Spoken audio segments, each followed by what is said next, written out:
All right. Hopefully, I am live now. Let me make sure of that since you never can trust these things. Um, is it?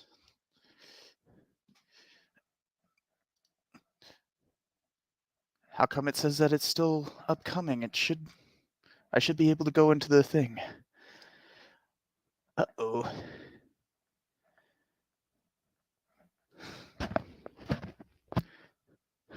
There we go. Okay, now it says I'm live. Cool. um, took a little bit before it started going. All right. Well, hello everyone. Cypher here. I think we have King Richard down there in the background. You can see him right there doing his exploring thing, and now jumping on the back of the couch. Um, so, um, today is a live stream to celebrate that the channel has hit 250,000 subscribers, 250,000 of you guys. So thank you so much for subscribing, and I wanted to come on here and do a bit of a Q&A, you know, answering some questions as a way to celebrate. But first, figured I would get out some single malt whiskey. Well, it's not anything special. It's just an 8-year-old called Strathcombe. Strathcombe.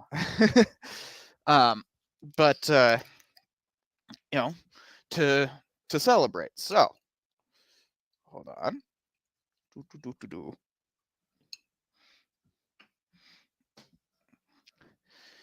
Cheers to 250,000 of you guys.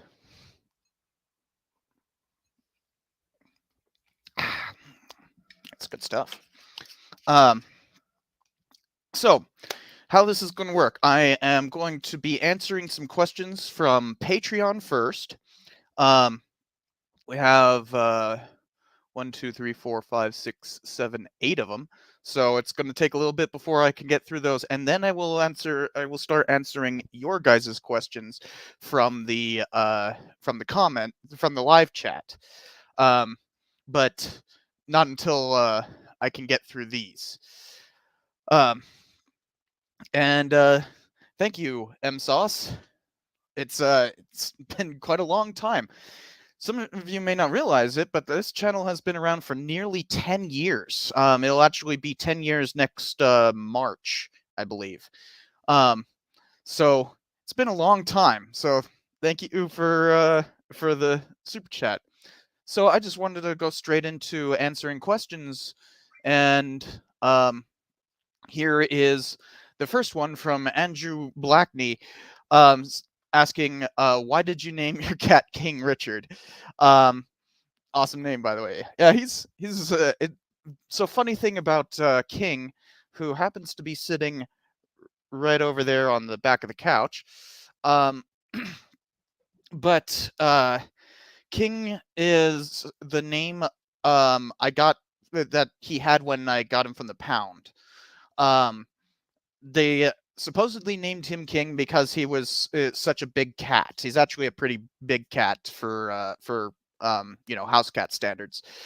In fact, I have a feeling that he might have a bit of Maine Coon in his background because he's got those little tufts on his ears, But no joke, this is a regular desk chair, and he can stand from the ground and flick my ear. He'll sometimes do that as to get my attention. He'll just literally reach up and flick my ear, not by jumping or anything, but literally just stretching all the way to reach right here from the ground. And I'm 5'10", so you can guess how much of how much that is. So they probably named him because of his size. But then I had to come up with a King, because you can't just leave it at King, especially being a historian and everything.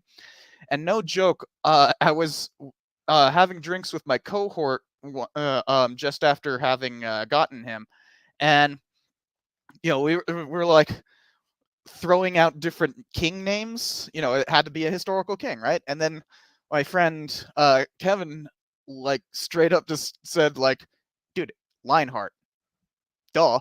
And it's like, yes, King Richard the First. That's where it is. It's, you know, it's just a play on words. He's a cat, King Richard the Lionheart.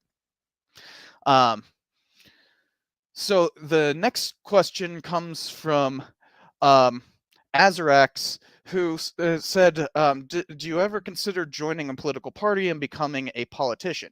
Now, of course, you know, I've done a lot of political stuff on this channel because, you know, the political polarization series and that, but um, for some reason, everybody is very much obsessed with my politics, trying to figure them out, but they're kind of a mixed mess anyways. I've talked about that in previous episodes, but I was with the Republicans all the way until 2016, and I registered as a Democrat in 2020. Mostly because I wanted to be able to vote in the primary. And here in New Mexico, you needed to actually be in the party to vote in the primary. Didn't have to do that while I was in California. They have open primaries. But in terms of being a politician, no. I've never considered being a politician. That seems like a recipe for disaster. You know, it's um, a lot of there have been plenty of historians who became politicians. You know, to name a few off the top of my head, you got Newt Gingrich. He was a history professor. Teddy Roosevelt, of course, Wilson. Churchill, Winston Churchill was. So I mean, there's some big names that are historians and also politicians, but I don't know. It seems to be more miss than hit, especially when you have the likes of Wilson. Um, so you know, that's a I probably wouldn't. Although I do remember I did work on the Ron Paul 2008 campaign. I actually like worked on it, like as a office worker and caller. Um, so, but that was a long time ago. And before we go to the next one, I wanted to acknowledge some of the super chats. I won't be answering any of the questions until later, so let me copy that down real quick so that I can actually remember. Hold on a second.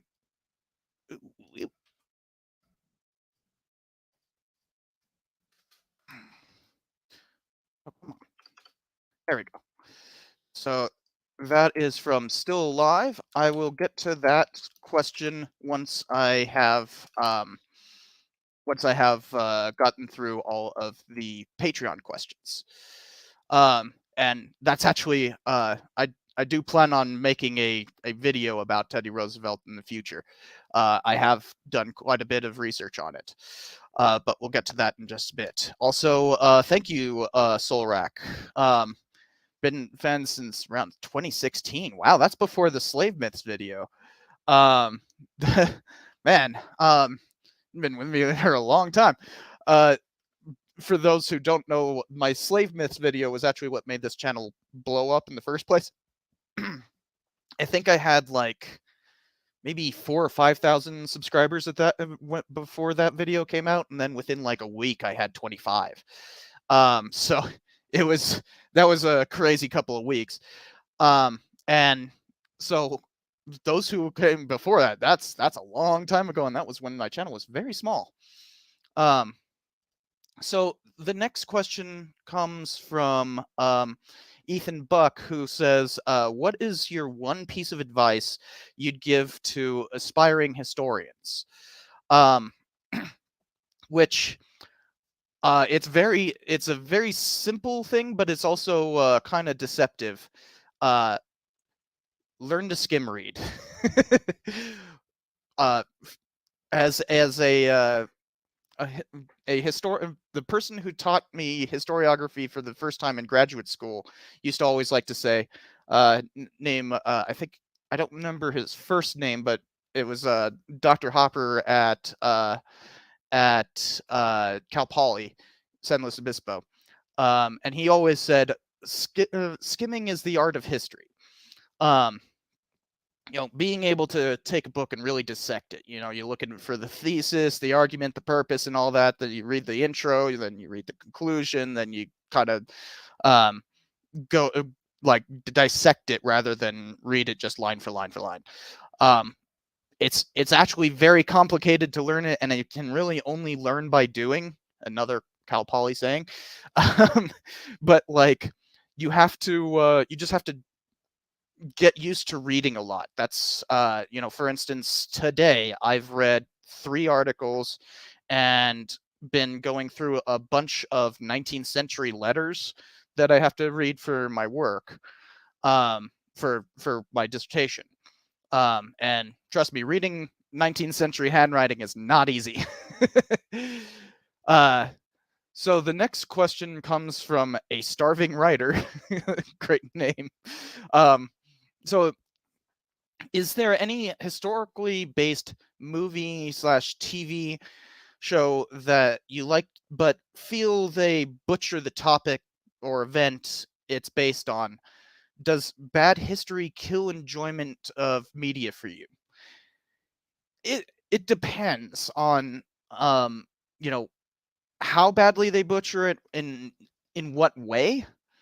Um and especially if it's a topic that I've actually, I work on or that I've done work on, then I probably hold it a little bit more dear than something that I have absolutely no, I barely know about it outside of, I don't know, it's like, oh, it's World War II again. And, if they're butchering that kind of thing, it's like, for the most part.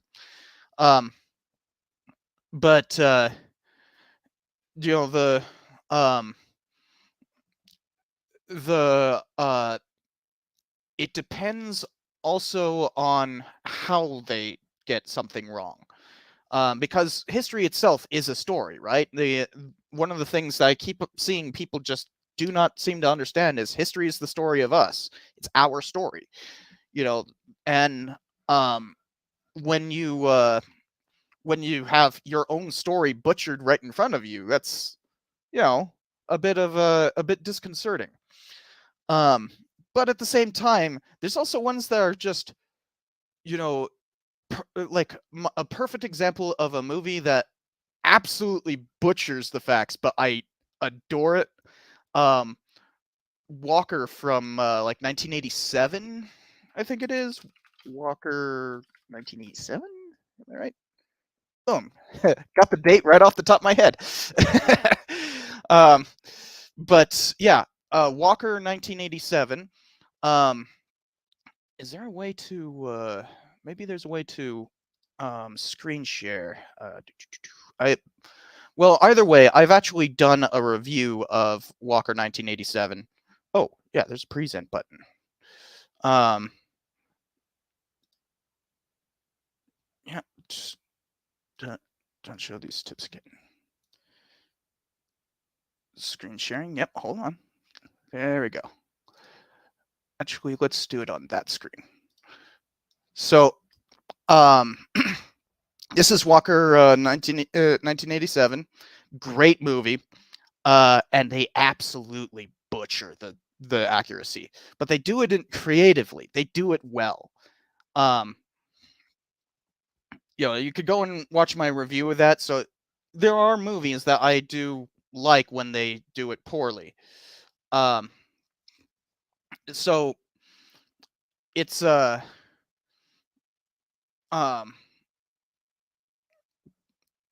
it's complicated.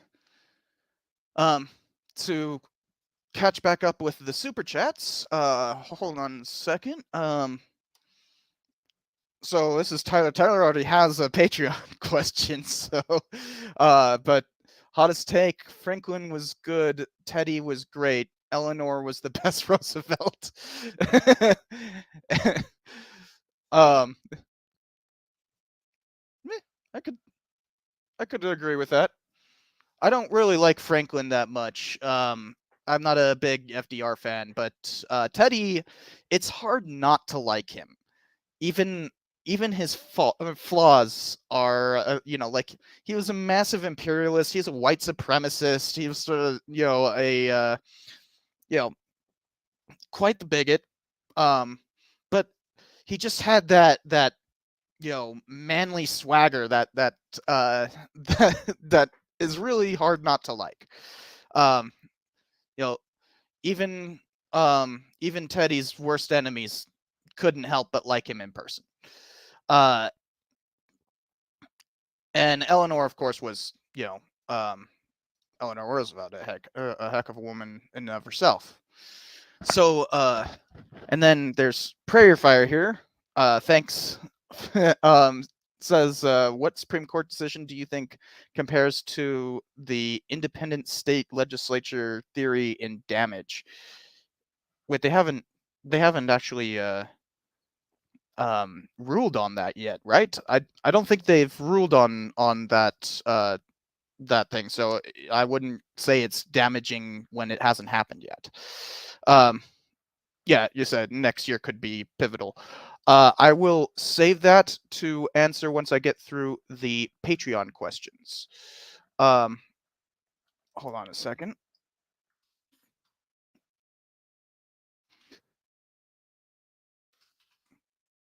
There we go. And moving on to whoops.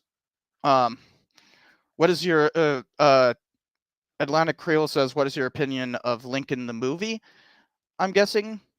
Um, it's actually completely historical fiction. It's talking about the wheeling and dealing to pass the 13th Amendment, and so like in terms of accuracy, it doesn't really have much of any, but it depicts Abraham Lincoln pretty accurately as like a character, and the kind of wheeling and dealing that was necessary to get such a pivotal piece of legislation, well, not legislation, but amendment passed. So while it's fictional, it's also pretty factual as fiction can go. Um, so and Trekking core of stuff and more. That's a long name. Um, why are you not a big fan of FDR? Um, Most influential president of today. I'd say Reagan is the most influential president of today, but we can get into that in just a little bit. But I gotta save your comment for later. Um, and oh, Shannon, hi Shannon. This is Mrs. Beat. Um, and thanks. Yeah, we funny thing is we were the Beats and like a whole bunch of edutubers were up in Denver just last weekend. And we had a grand old time. I definitely need to do that again. We're hoping to make that a yearly thing. We called it the Edu Hangout. And like we were actually staying in the same Airbnb. It was fun. Uh, you know, drinking and partying every night. Lots of Cards Against Humanity, and when you get historians playing Cards Against Humanity, it gets real raunchy real quick. So thank you, Shannon. And then 25th says, "Love your channel. Thanks. Greetings from New Mexico." Well, I am in New Mexico. um, it's where I am right now. uh, but so I am wondering what your process for historical research begins and where skepticism can begin. Happy tides. So this is actually fairly similar to one of the Patreon questions, which I guess we'll go straight to, because you know research is obviously a very complex topic. It's more research begins before you think. You're always reading, you're always um, keeping up with the literature on whatever your given subject is. Uh, you know, but there's also that kind of like you need to ask the right question first before you can really start digging into a topic. The best questions are, you know, basically rooted in why the heck did that happen? How did this come to be, or something along those lines is often where I'm starting from. And then I try to read backwards. I go from, the most recent secondary source, going as much in secondary sources backwards, and then I eventually have to get into primary sources if I am going to do some primary source research. Obviously, it's different for every topic, and whether or not I'm doing like a whole lot of research or just trying to, top off, or you know uh make like a video or something like that, where it's more snappy. I might read like a couple of books, but that's about it for a video, as opposed to like my dissertation, which the bibliography is, I think, 35 pages single spaced. So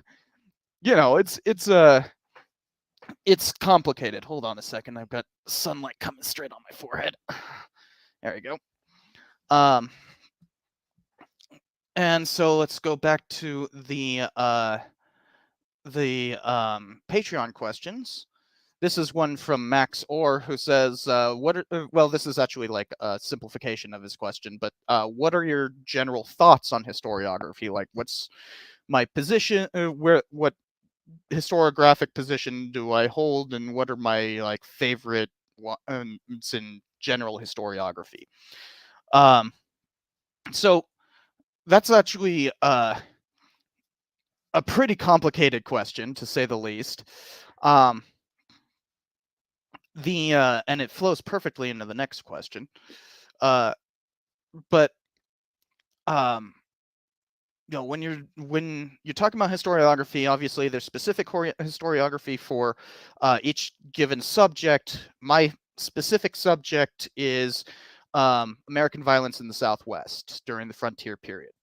The title of my dissertation, for instance, well, working title, is the Vestiges of Violence, Incorporating the Southwest, 1848 to 1919.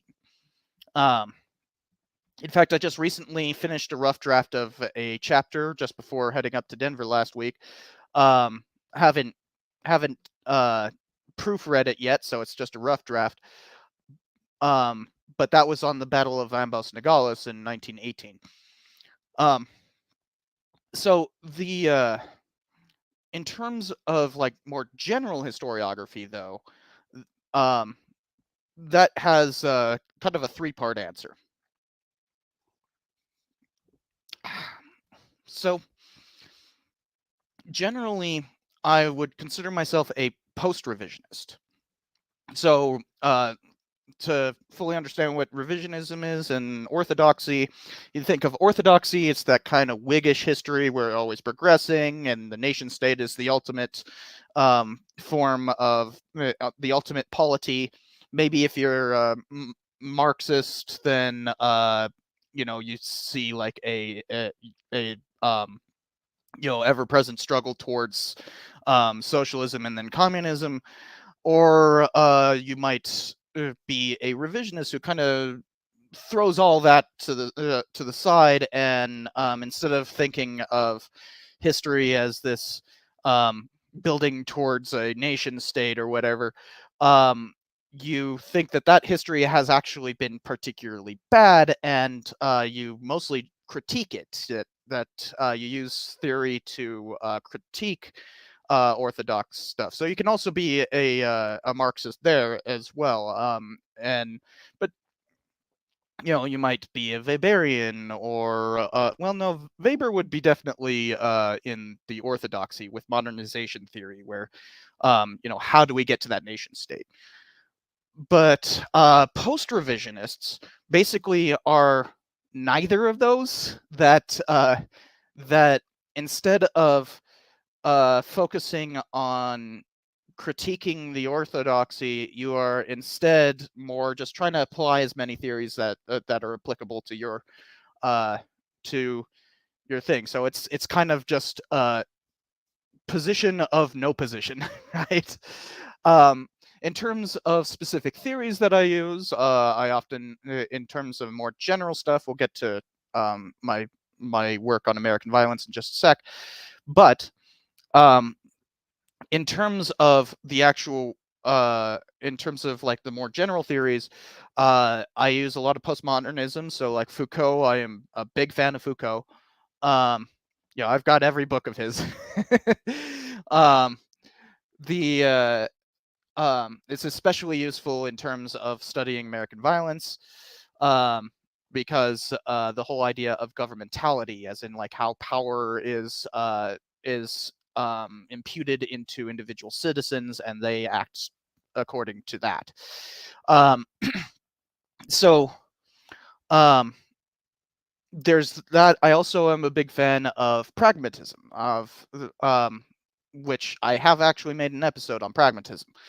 Um, And pragmatism, while being an epistemological theory, it's also it had a huge effect on the history profession with people like Charles Beard, Mary Ritter Beard, his wife, and Carl Becker. And Carl Becker I especially like because he wrote a article when he was president of the American Historical Association, called "Every Man His Own Historian," and you can actually find every uh, every speech, the final speech for American Historical Association presidents, which includes Teddy Roosevelt and Wilson. Um, but those but this one's from I think 1948, 47, 48, somewhere around there. And he basically argues that historians should pay more attention to the public and engage with them, because not only uh, do public opinions matter and shape the way, shape history, and a more informed public is always a good thing. Um, but it also goes the other way around, that we can learn a lot from other people's opinions of on history, rather than being so closed off and up in the ivory tower. It's unfortunately a speech that has not not gotten a lot of fanfare, um, but it's um, hold on a second. I have a friend who's calling me during this, and he should know better. Um, but the um, the difficulty with that is, just a few years after Becker's speech, um, the American Association for State and Local History uh, basically split off from the AHA because they were kind of being jerks about like what they would call parochialism and provincialism. That, oh, state and local history is for the little historians. We're big academic historians. And so Carl Becker's speech has been unfortunately kind of forgotten. But yeah, I'm a big fan of that. Let's catch up on super chats. So uh Nurkinen, I don't know if I'm saying that right, says, why do you think the public is so obsessed with military history instead of economic and intellectual history? That is definitely one I will save and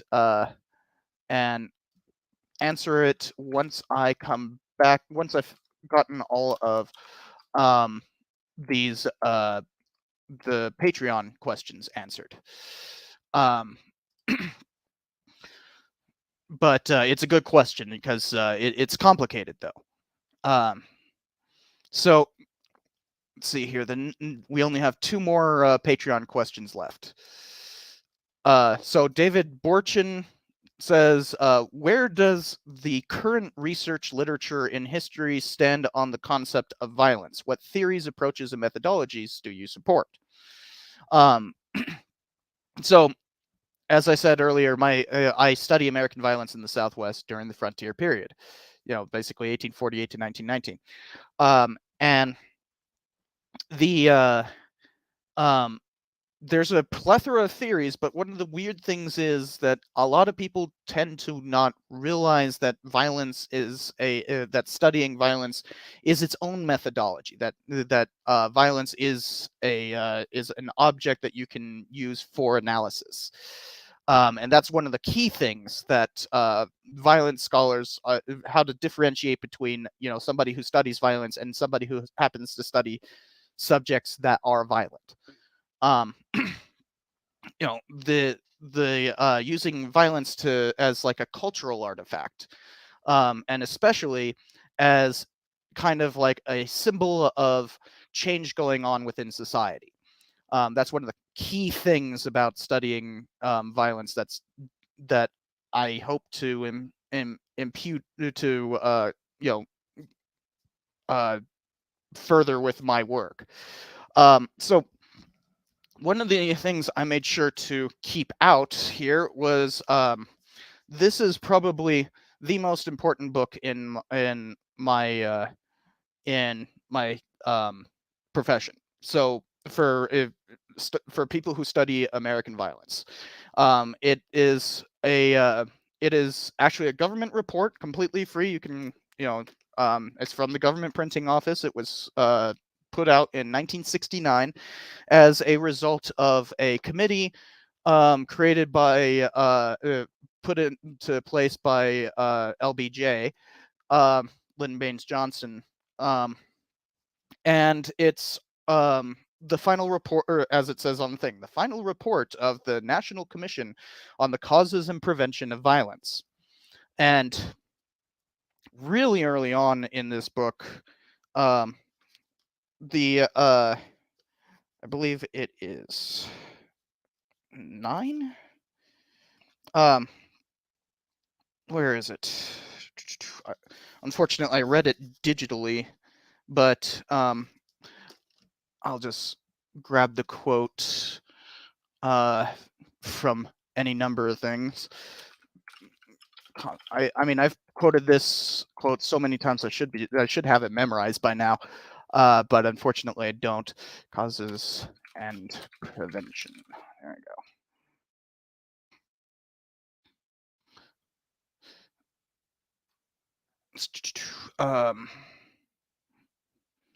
There it is.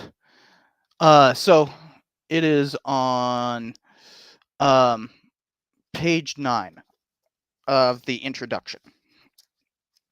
Let's find it real quick. Hold on. Oh, page 19. I'm an idiot. Need to learn how to read Roman numerals. um, so, where is it?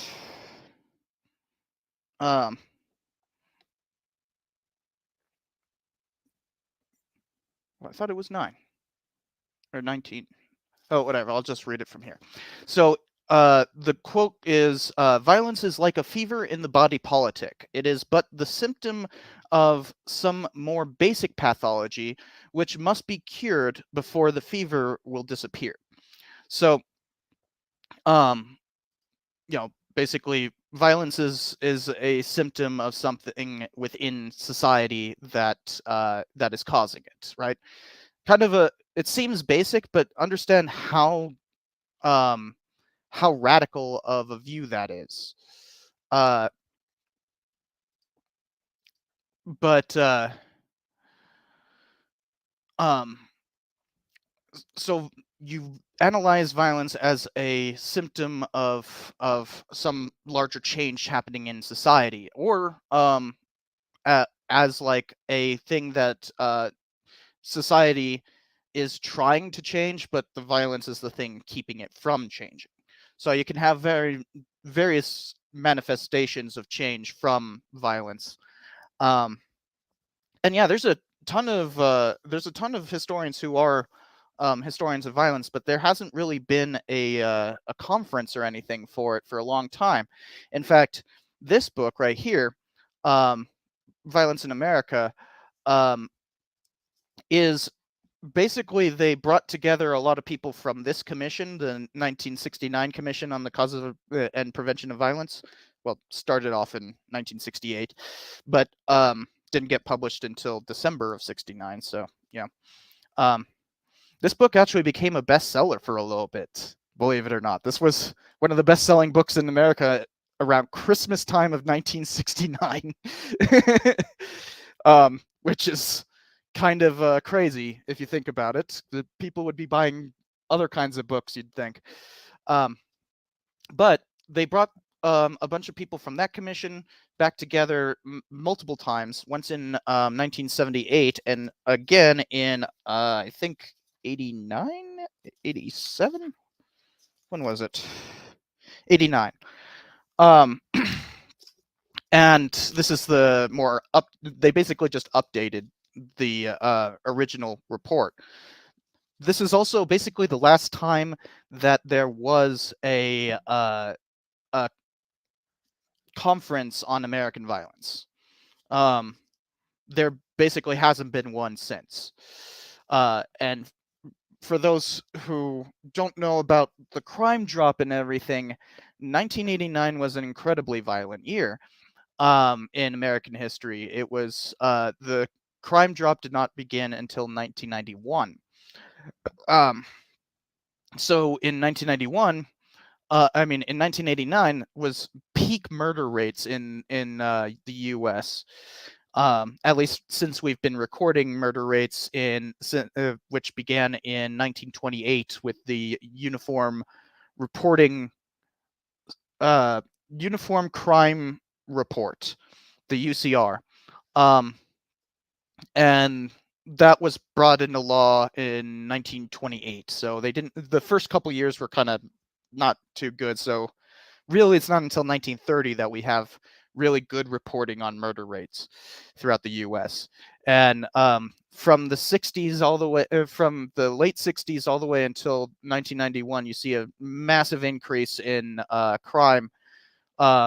It's pretty obvious why it was happening, why it began, why it was so increased in the mid 60s, because basically deindustrialization had brought on such economic strife that as economic strife goes up, crime goes up with it. That it's a very clear correlation there. But 1991 it's a huge debate on what caused that. I know a lot of people have their pet theory of lead in gasoline. That's a dumb theory. Don't buy into that crap. But there's a lot of debate over what the cause was, and it's not freaking biological explanations like that. Never believe biological explanations for crime. Um, but that's also just an internet thing. Scholars don't take that seriously whatsoever. That's just not even like, I have a edited volume on the crime drop, and that's that's not even mentioned, I don't think. um, but anyways, yeah, within like um more specific regional stuff, a book that there's two books that I really admire that are kind of, you know, inspirational to what I do on American violence, which are Violence Over the Land by Ned Blackhawk, which basically theorizes that there was like this wave of violence emanating from Europeans coming into the Southwest, which actually caused this kind of generational problem of violence. Even today, the reservations are incredibly violent places, and um, and the my friend who was calling earlier is telling me to do something funny like dancing. Uh-uh. But um um oh, I see he's here on the in the live chat. Um but the um Violence Over the Land, incredibly powerful book, because it brings this kind of generational trauma forward. And then there's Shadows at Dawn, which, wow, why am I forgetting the name of the author? Carl Jacobi. Duh. Um, yeah, Carl Jacobi uh, has a really interesting way of looking at the 1871 Camp Grant massacre in, near Camp Grant in Arizona. Um, in fact, the first photograph of Tucson ever was of the trial of some of the genocidaries who, went and massacred all these people. And they had to have a trial, but during the trial they decided to all go outside and take a picture, and that's literally the first photograph of Tucson we have, is of a bunch of freaking massacres, murderers. um but what Jacoby does, um that's fascinating, is that he applies that kind of postmodern idea of taking multiple perspectives, like telling the story from multiple perspectives. So each part of the book, it's divided into two parts, and each part has 4 chapters.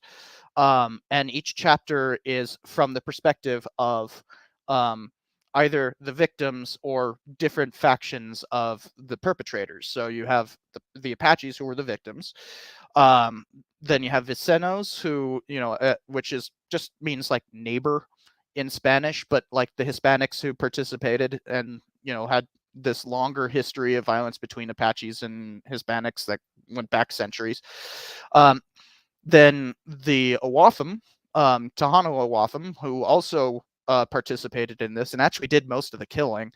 Even though it was directed by white people, it was mostly committed by Tohono Owatham.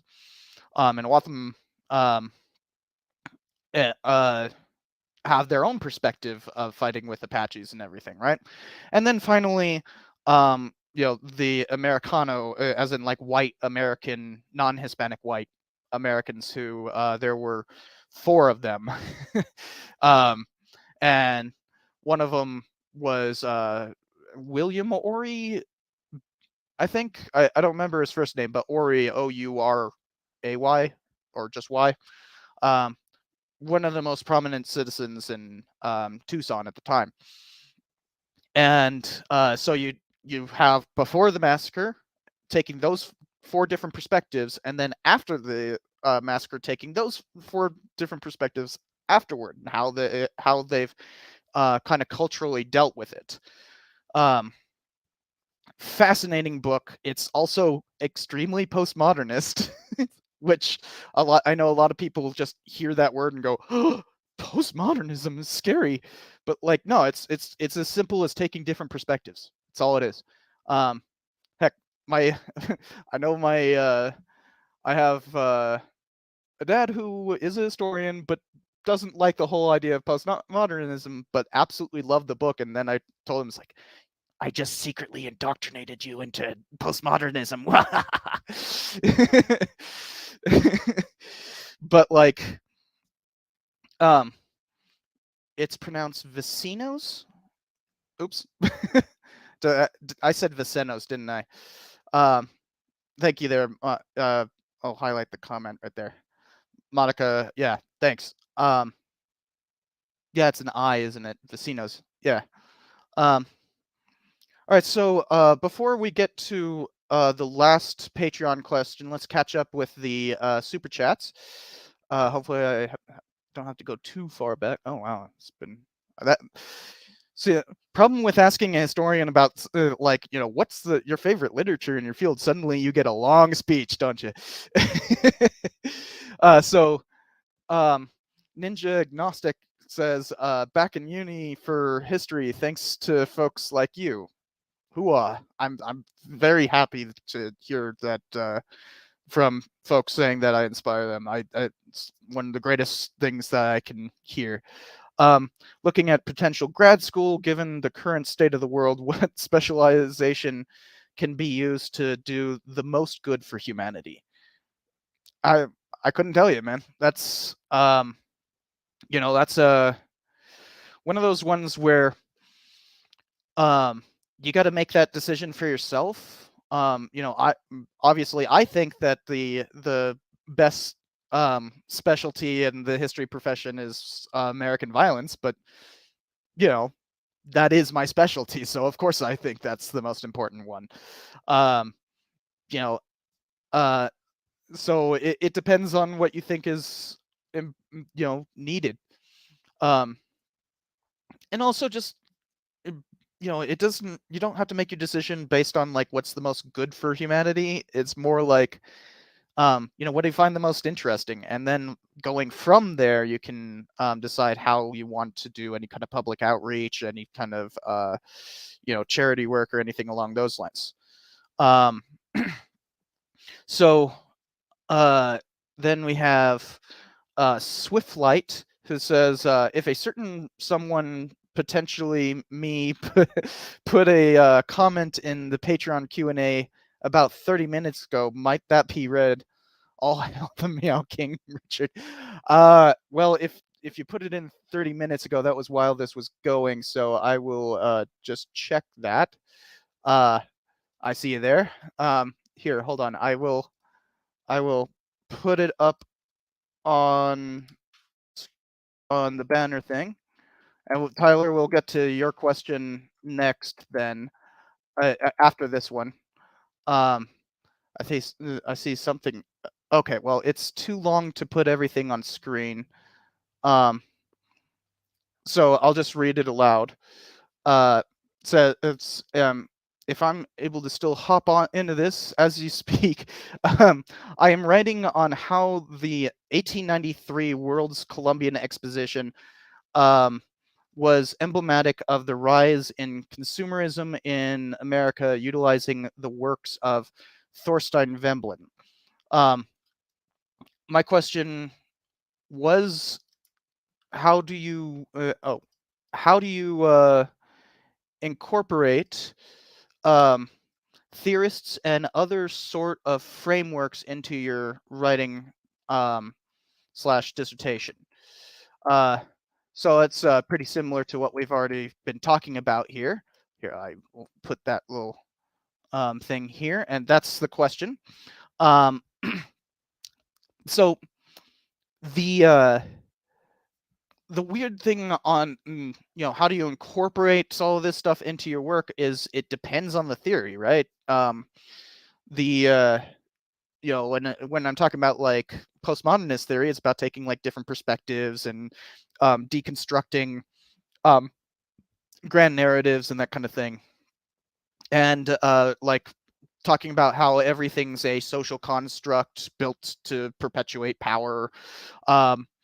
The all of those are easy ways to easily incorporated into something like American violence, because, well, that's, if you think about it, that's depends on how you write, that you can easily take multiple perspectives by literally like having sections for each perspective, or kind of like Carl Jacobi we were just talking about, or you can have it kind of be the underwriting theory that that underlies your argument, right? um what, as you say, the framework that you put on when researching this stuff and trying to write about it. So sometimes you don't even have to like it be as explicit as saying like, I'm using the works of Foucault to explain how power is perpetuated in individual citizens. Like, I don't think I ever say that in my work. I might talk a little bit about governmentality and taking multiple perspectives and that kind of stuff, but like otherwise it's not. It's more of an underlying thing that you apply through your argumentation. Yeah, so it's very complicated, but very good question there, Swift Flight.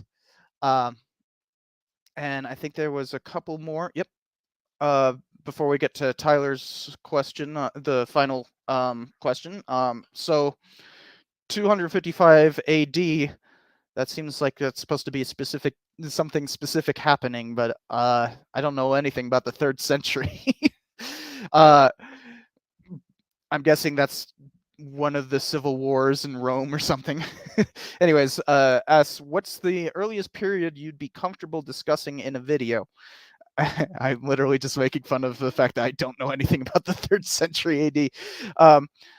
I know you've said you don't want to do ancient classical stuff. Well, it's more, you know, that I'm willing to talk about basically anything so long as I have enough research behind me to say it, right? I need to know what I'm talking about. And when I get to periods that I don't really know, that increases the research load. So, for instance, not even like ancient history, but like I was at one point really trying to make an episode uh, about the what's the name of the movie?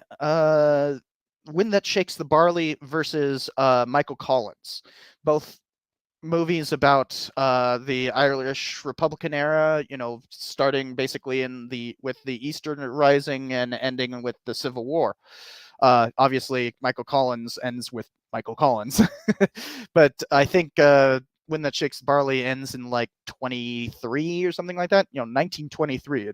Obviously, a period I'm pretty familiar with, but as soon as I started researching it, it was like, oh my god, there's just too much going on here. I just to do a couple of movie reviews, no thanks.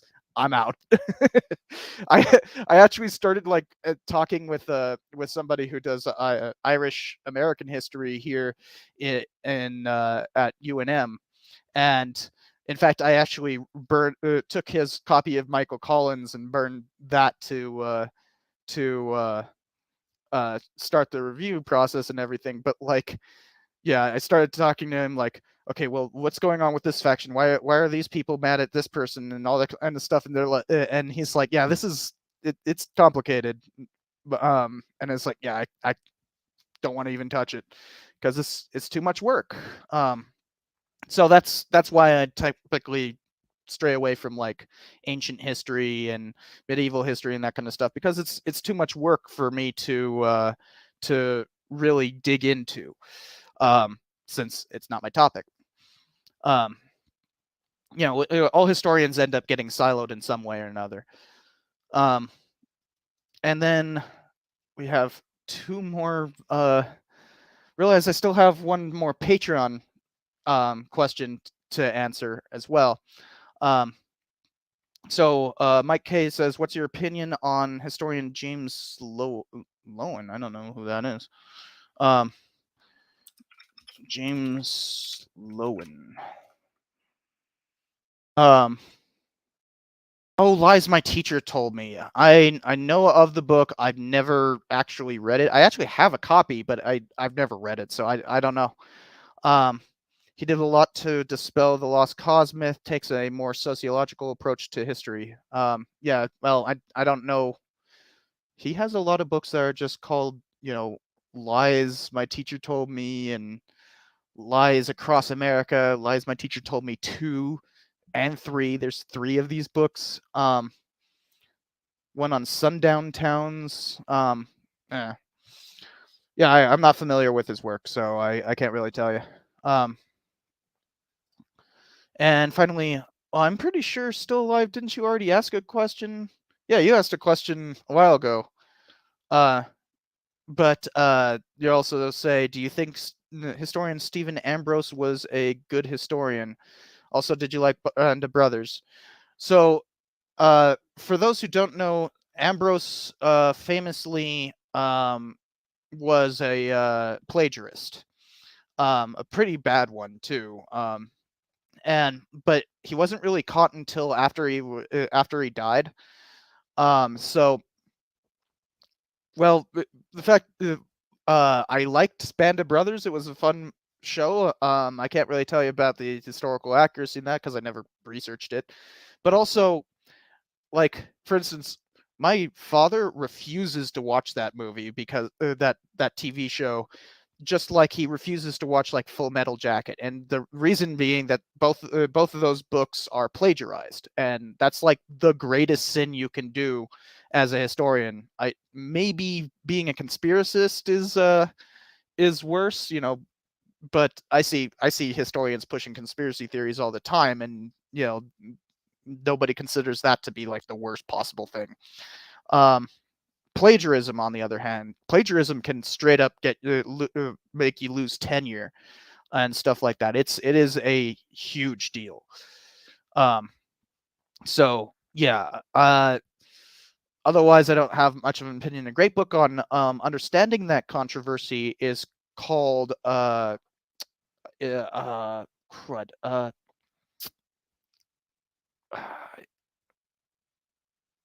I can't remember the name of the book. Let me pull up my bibliography. I just keep like a massive bibliography of everything, and I'll be able to tell you the name of the book by its subtitle, because it has like Ambrose in the subtitle. Um, but my overall bibliography takes so long to load, so I'll go to the next one, which was that Canuck, who says, "No questions, thanks for the great vids. Have a beer on me. Hooah."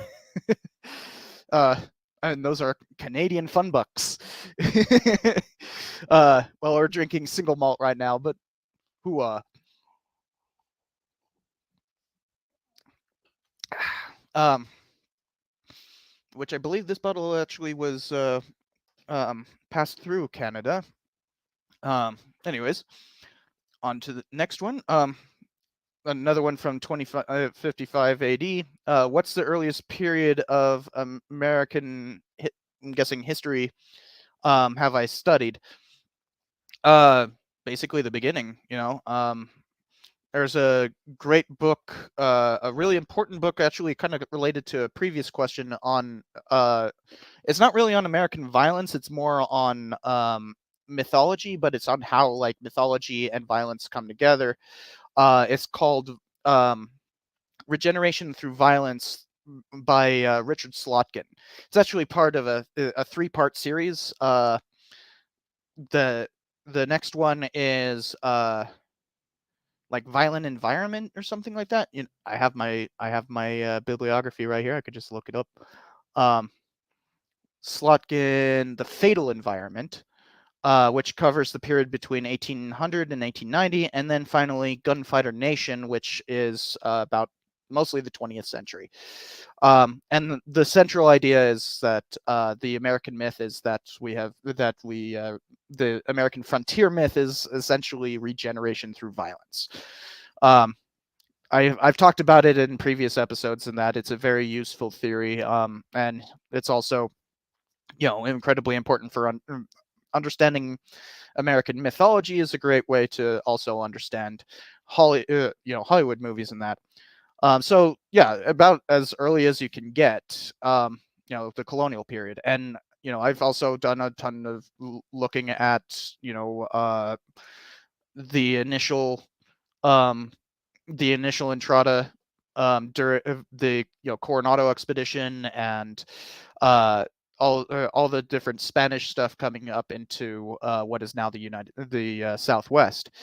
Um, you know, you have Cabrillo over in California, and eventually you get New Mexico in 1598. It's founded in 1598, kind of goes away in 1680 for good reasons, and then comes back in 1692.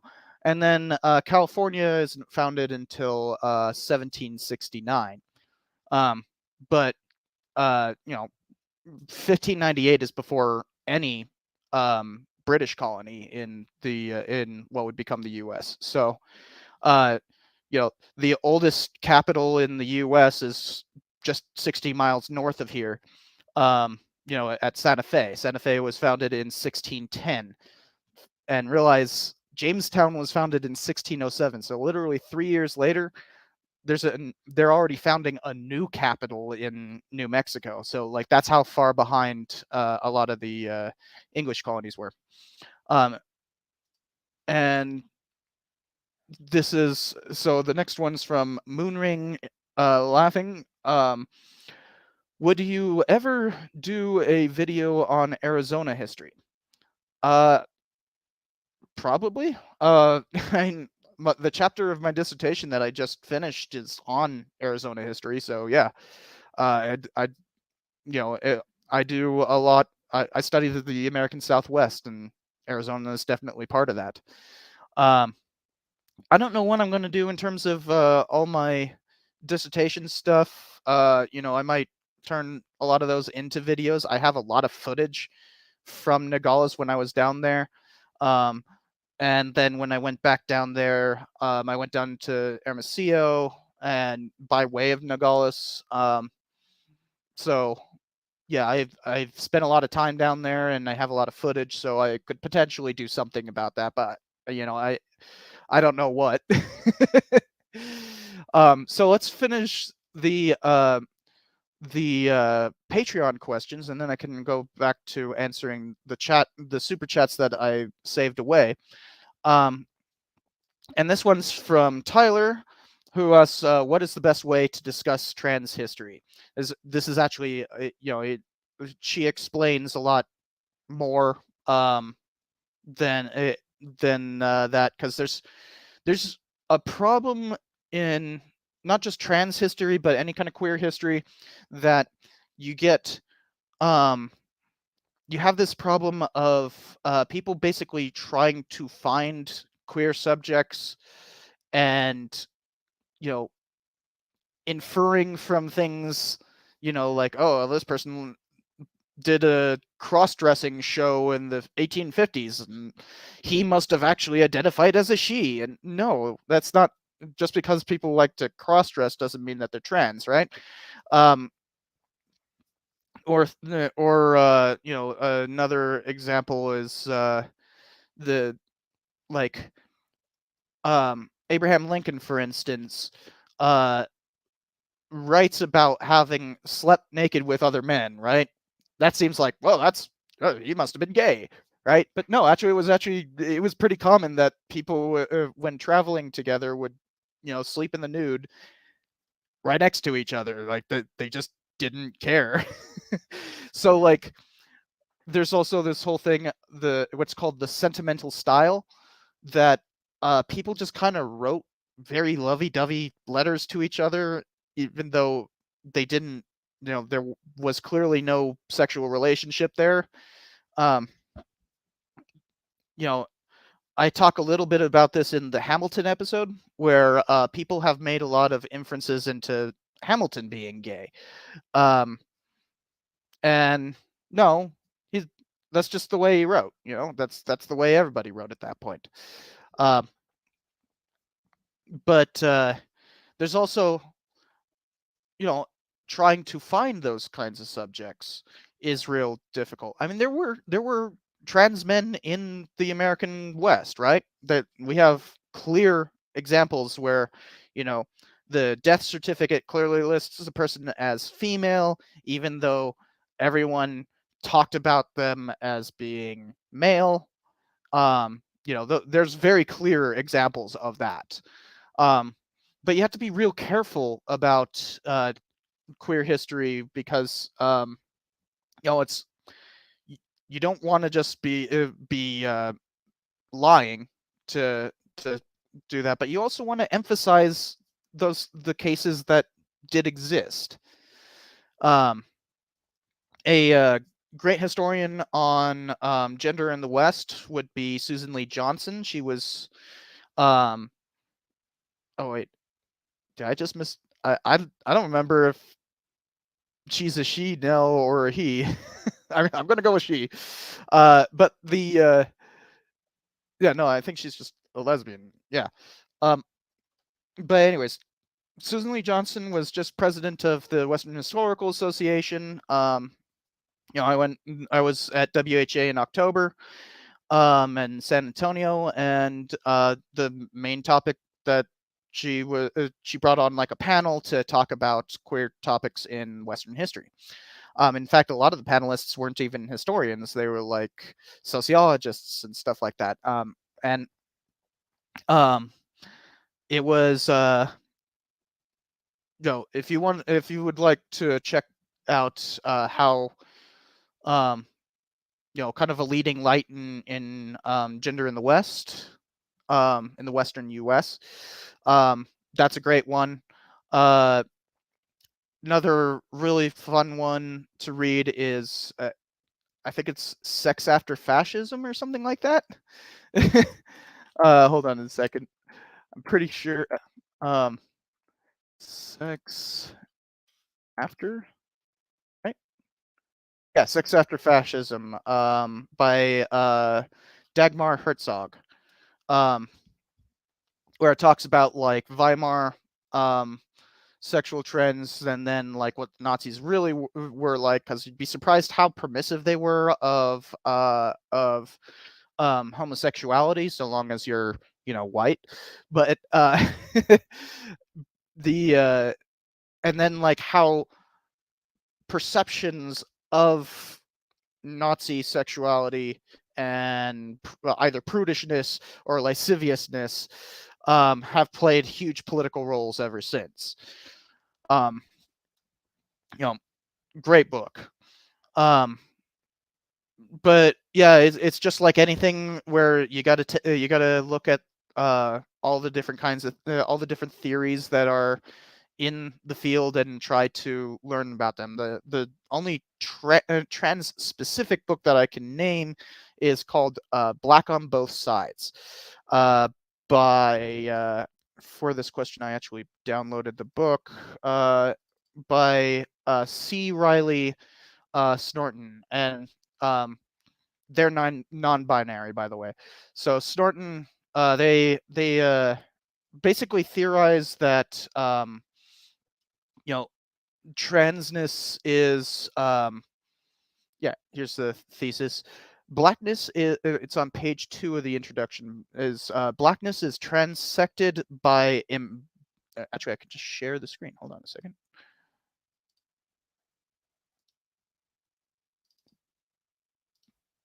Boom. So right here, blackness is transected by embodied procedures that fall under the sign of gender. So that's a lot of words that it sounds like gobbledygook, but basically saying that race is inherently gendered, and the way that um, black people were typically gendered was to be degendered, like basically removed of their gender in a lot of discourse, and that ended up um, becoming part of how we talk about transgender. Um, so incredibly important book, but it's a real tough read because they're like literally trying to like reframe the way that we think about race and gender, and specifically put it in a transgender framework. So it's very complicated, and like lots of there's this problem of cutting edge philosophy tends to be unintelligible, but it takes like generation until it becomes kind of mundane and clear and understandable. So think about like how Judith Butler is just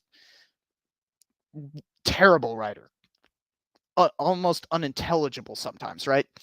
But her her theories on perform that we perform our gender, and that, well, that's pretty easy to explain now, right? But it takes a while before people kind of grasp it and come up with better explanations. Same thing with transgender history. It's going to take some time. Uh, Another thing that you should be very careful on when talking about uh, past applying current terms such as transgender um, backwards, or any queer term, um, especially things like homosexuality and these are all things that are basically 20th century concepts, and they don't exactly apply backwards. So while we could talk about homosexuality prior to the it's I think the term came about in the 1880s, if I'm remember correctly. And I'm using obviously there's transgender and homosexuality, two different things completely, but you know, I'm more familiar with that side of the spectrum. Um, but the in terms of history, I mean, but um, the term doesn't even come about until like the 1880s, and generally that idea of, you know, hardened sexuality is would be completely unfamiliar to most people. Like, um, that a lot of we do have examples of very gay people that are like just straight up straight gay. That doesn't work, but you know, are just clear homosexuals, but they are but they're just like completely accepted. You know, like Emperor Tiger Star has a great episode on Friedrich the Gross, Frederick the Great, um, and he was gay, yeah, for sure. um, but there's very few cases that perfectly comport with our current idea. It'd be more accurate to say that everyone's naturally bisexual, but then you know, society kind of puts us into these categories.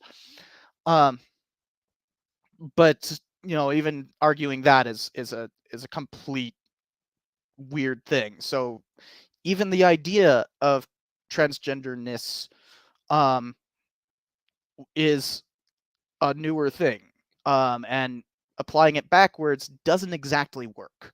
So you have to be careful with the theory there as well. Um, but yeah, it's a really difficult topic for sure. Um, so thanks for that, Tyler. And we have a few more well, actually quite a few more super chats since the last time I checked. Oh boy. Hopefully we can get all of these. Um, so Prudvi Vadla, I hope I'm not butchering that, says, I got introduced to feminism by you, and I'm grateful for that. Cool. Um, my mother actually used to teach um, women's studies, so a lot of the time, like, if I'm need any kind of feminist theory, I will just call her up and be like, okay, I'm working on this episode about, like, you know, feminism, and will you check it out and tell me what I need to do? Um, so you can so more thank her for that. Thank my mom. um, and uh, Prudvi, I hope I'm saying that right. Are you looking forward to make videos on modern feminism, like history of gender identity? Um, I don't have anything planned, but I have been thinking about doing a video on the whole, um, basically the moral panic that we've been experiencing recently over, like, you know, uh, grooming, and how that's actually like a way of um, people, you know, marginalizing people. That's the word. Um, that it's not actually about like protecting the children, but that rhetoric has a long history to it. That like, won't somebody think about the children? And I want to do an episode on that, um, especially since it seems to becoming more relevant over time rather than less. Um, but the problem is the research is weird because nobody's like done some unified history on that. I'd be basically the one having to put that all together as like a single topic, and tons of work done on moral panics, tons of it. But it's on individual moral panics rather than like the larger idea of moral panics. So yeah, I do have I have ideas for it, but I have to, you know, work towards that. And well, I'm not I am not doing any research for the channel right now, you know. I am fully looking at my trying to finish my dissertation. I got 2 chapters left. So thanks for that. That's a good question though. And yeah, I hope to in the future. So Rachel, see her on here all the time. So congrats, thank you, Rachel. Hail to His Royal Meowness King Richard the First. Love the pics of you and the others from Denver. Keep up the great work. Thank you. Yeah, it was a fun time in Denver. Where is King? Oh, he's now sitting on the couch, just curled up in a ball there. Yeah. he decided that he didn't want to have any part of this conversation. All right, and Mr. Marmello. It's a fun name. Hype the California and New Zealand Empire? Or what is CA supposed to, is it just like, does it not show the I don't think it shows the, yeah, it doesn't tell me what the CA stands for. I'm guessing it doesn't stand for California. But I don't know what that stands for. Unless you just said it.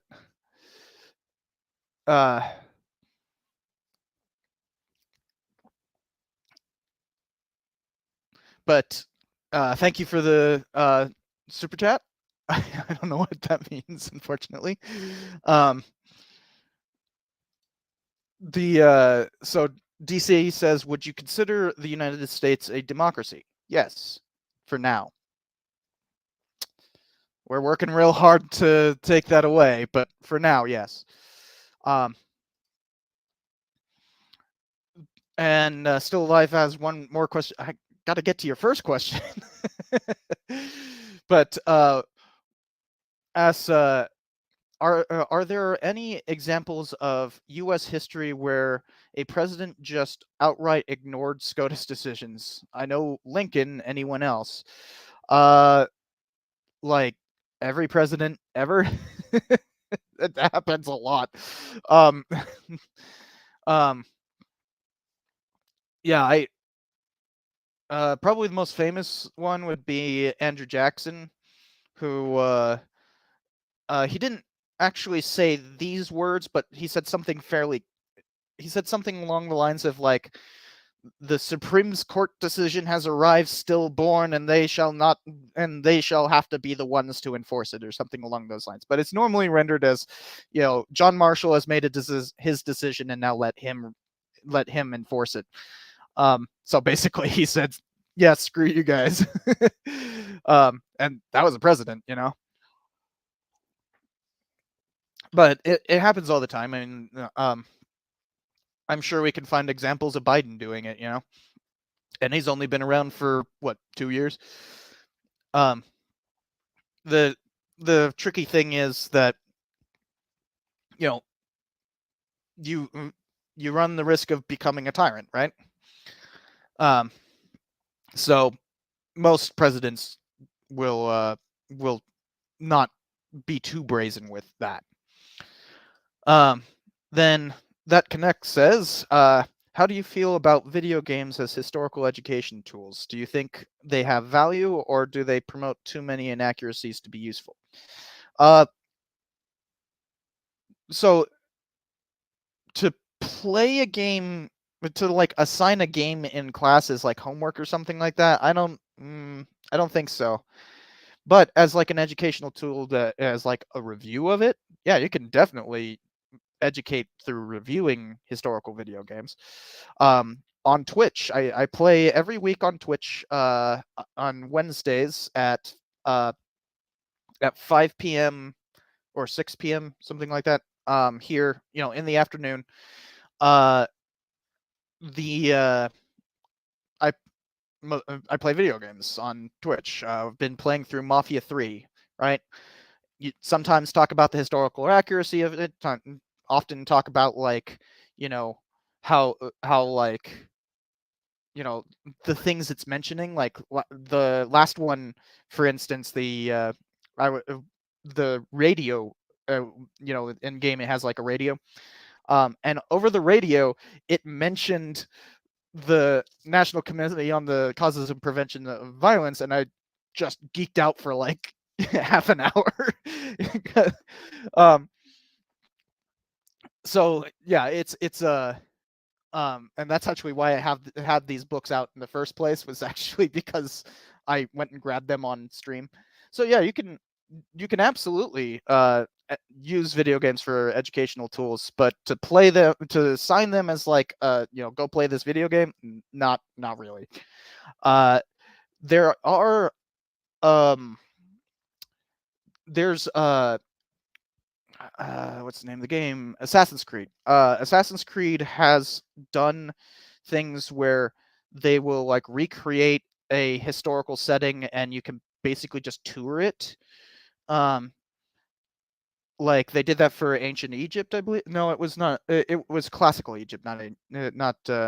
But basically Egypt during like Cleopatra's time. Um, I think. Um, they also, when Notre Dame uh uh burnt down recently, they gave away the game for free, um, as like kind of like a this is an important thing. You guys need to understand how important this cathedral is. Um, so that was huge, and because they had done so much work in recreating Notre Dame in the video game, they're helping to refurbish Notre Dame, um, based on those scans.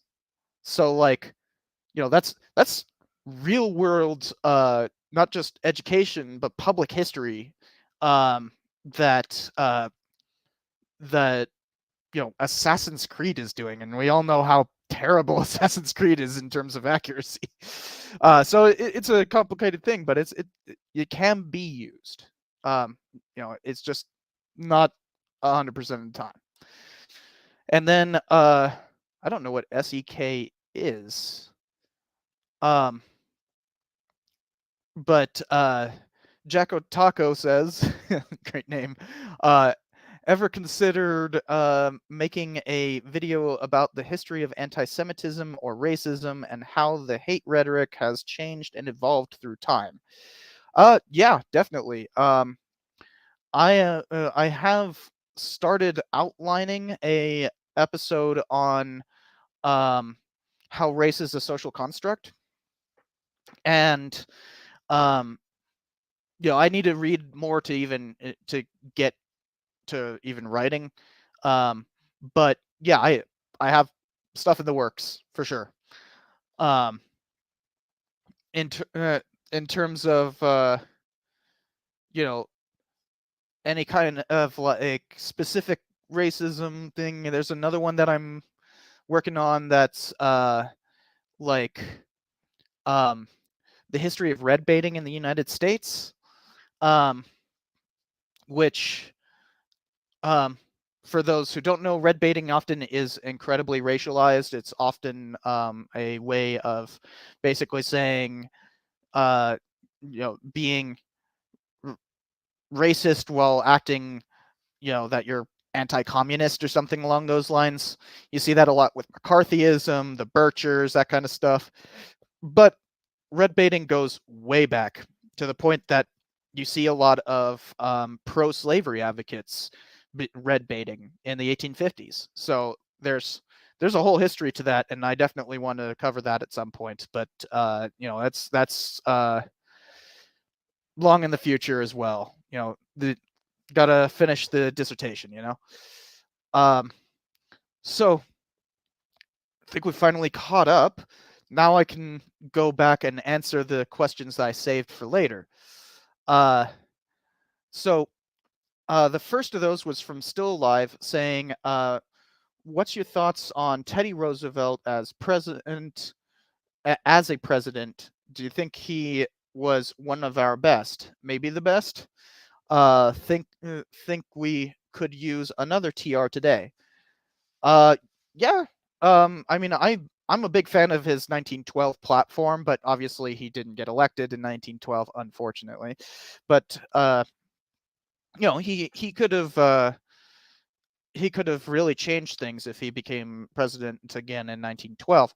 And he was an incredibly consequential president. He was also a historian, so I do plan on making a video. I've actually started scripting a video on my you guys know my presidents, not presidents, historians who changed history series. The last one I did was on a friend of his, actually. Was on Alfred Thayer Mahan, or Mahan. I think it's Mahan or Man. Mahan. I always say Mahan. But that was the last one that I did. So I plan on doing that. Um I have to finish a book that I'm listening to right now, but once again, dissertation stuff, right? So then there was Prairie Fire, who said, "What Supreme Court decision do you think compares to the independent state legislature theory in possible damages?" Um, and I don't think there's any worse decision that the Supreme Court ever made than Plessy v. Ferguson. The separate by equal ruling. Um, the damage that caused to U.S. history is unfathomable. I mean, maybe Dred Scott would be a worse one, basically saying that black people cannot be U.S. citizens and deserve no rights, which is just like really bad. But at the same time, that's like 1857, so that wrong got righted real quick, if you know what I mean. um the so there's a lot to that. There's also more subtler decisions that people don't realize cause everlasting damage, things like oh, I can't remember the name of it. It was about the Espionage Act. And it's where we get the yelling fire in a crowded theater thing, but it's actually one of the worst decisions the court ever made. Fire in a crowded theater, yeah. What is it is in Schenck versus United States.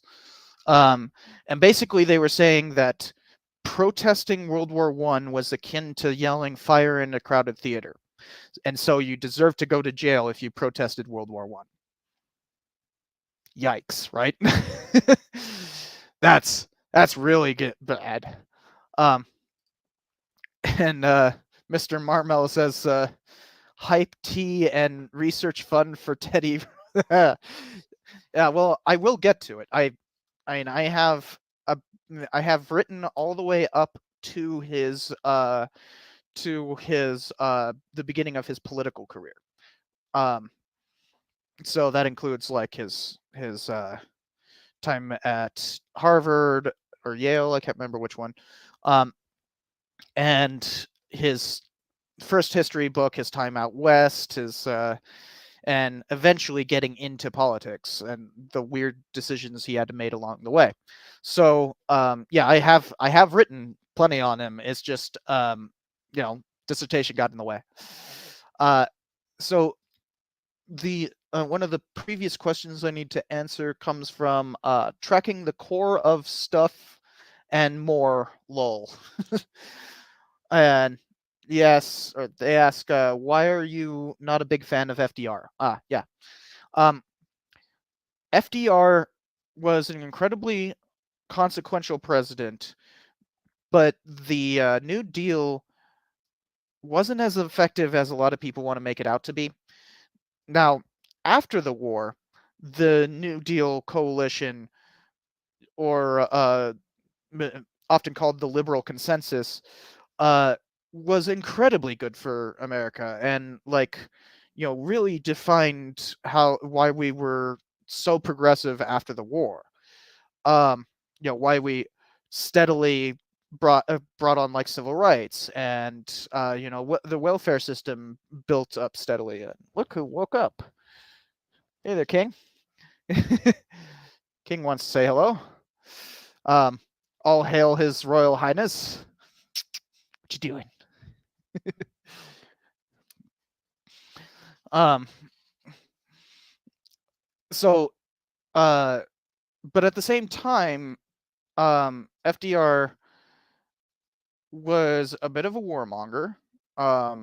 He was incredibly racist. He, you know, his policies didn't really affect it. It didn't really change anything during his time. They had long-lasting effects, but at the time, it didn't really change. It didn't really end um, the Great Depression, and some historians actually argue that the New Deal was actually counterproductive. Um, so it's more of the reason why FDR is so important is more because of his lasting effects rather than his direct effects. And all hail King Richard, who has now moved to the back of the couch there. Um, but and Daniel, I see saying casual historian may explain why the New Deal didn't work. Yeah, FDR is actually one of his favorite punching bags, so yeah, I could see him doing that. I know he's working on stuff about that time frame. And one last question from the backlog, from Nurkinen. I'm hoping I'm saying that right. Nurkinen asks, why do you think the public is so obsessed with military history instead of economic history, intellectual history, etc.? And the because of big booms, you know, it really is that. It's exciting because guns and stuff. Um, you know, I know I got a lot of people excited when I made that April Fool's joke this year on the top 10 tanks. Um, and and if you haven't seen it, it's actually I put a lot of work into that April Fool's joke. It's great. But like there were a ton of people who were like, "Oh, finally you're doing military history." And then like, you know, 5 minutes in they're just like, "Oh, well, this is actually still entertaining, but like, haha, you got me," kind of thing. And that episode is actually specifically trolling that mindset, that whole like everything's got to be military history. You'll notice that a lot of the stuff I do on this channel is not military history. Like, heck, let's look at just the most recent episodes. When was the last time I did military history? Well, the Army Mapped and Made America was the last time I did military history, but that was actually purposely subversive as well, because that one was uh was about um how military history doesn't have to be about war. It like the military is a lot more complex than just merely being a war fighting apparatus. Like if you're an engineer in the US, you have the military to thank for it. And US engineering is kind of a big deal. Also westward expansion, that there were all the explorers and that they were the ones who mapped and made America, hence the title. But for the most part, it's that people are they just want the cool battles and stuff, and they want to make believe about like playing war games and that. Yes, it sounds incredibly immature, but it's understandable. It's fun, right? Like, I like to go shooting all the time. That's uh I haven't been shooting in like about 4 months. I'll probably go shooting in this December. I know I saw Hector in the comments earlier, and Hector and I go shooting sometimes. Uh, yes, and so yeah, I can understand the appeal of it. It's just when you get so focused on history where it's like purely military history, you're losing out. I mean, most people never experience war in their lives, right? Like that's just it's it's kind of outside of most people's experience. Um, and history is the story of us, which means you need to also be representing the parts that aren't military history. Um, and you know, you should we shouldn't be so narrow-minded, right? Um, but it's hard to make it appealing because otherwise, because a lot of people they don't care about history other than big cool set piece battles and all that kind of stuff. So it's a give and take. It's about popularity and like how war is very easy to make into cool maps and stuff like that. Um, whereas talking about like social history, economic history, cultural history, all that kind of stuff is more complicated and maybe a bit more boring to people. I hope to change that, but like it's understandable why people find war so interesting. So Alex Tang says, what is your thoughts on history of Asian Americans in the U.S.? I don't see a lot of videos on the subject. Also, Wilson, but uh, you know, there's a ton of work on Chinese Americans and how in the West, especially how they were treated, and of course there's tons of stuff on Japanese internment. Um, but I see a lot of that, but that's also it kind of ends in 1945, right? Like you don't really see anything post then. And honestly, I can't think of anything I've ever read that talks about Asian American history after World War II. I like I don't know if I've ever read anything on Asian American history after World War II, but I've read a ton on Chinese American history and Japanese American history. Also, a landmark decision in 1932, something like that, um, basically defined how anti-miscegenation laws would be used across the entire United States, and it was Californian anti-miscegenation laws, uh, based trying to figure out um, whether whether or not Filipinos counted as uh, Mongoloid or Austronesian. Um, and so that decision was incredibly important. I've read a lot about that too. But um, you know, probably the reason why you don't see a lot of videos on it is that it's not military history, right? Um, uh, yeah, you're probably more likely to see more videos on like the Boxer Rebellion than Chinese exclusion, right? Because it's real easy to make that exciting. I mean, I've even made a video um on the Boxer Rebellion.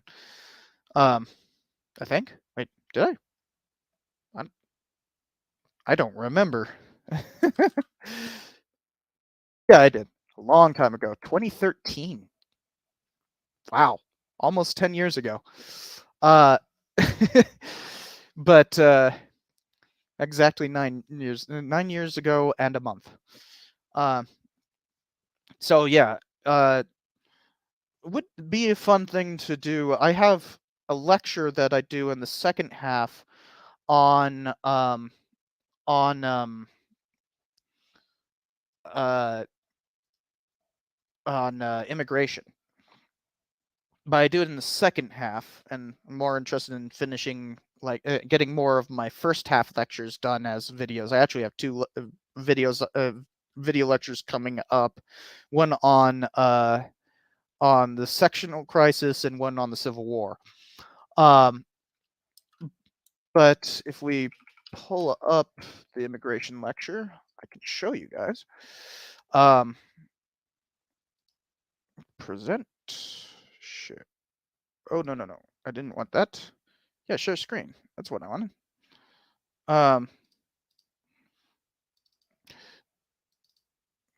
Share. There we go. And so there's, the thing talks about, causes of immigration, anti-immigration stuff, and right here you can see there's the Chinese exclusion.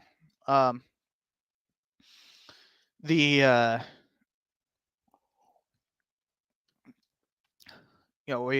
but it's more about like immigration overall rather than just specifically Chinese immigration. So maybe at some point I'll turn that into a video as well. So next is also from Still Alive. Thank you again. Going off that other guy's super chat, what is your overall opinion on state legislature theory? It sounds like a bunch of bunk. It doesn't comport with the Constitution whatsoever.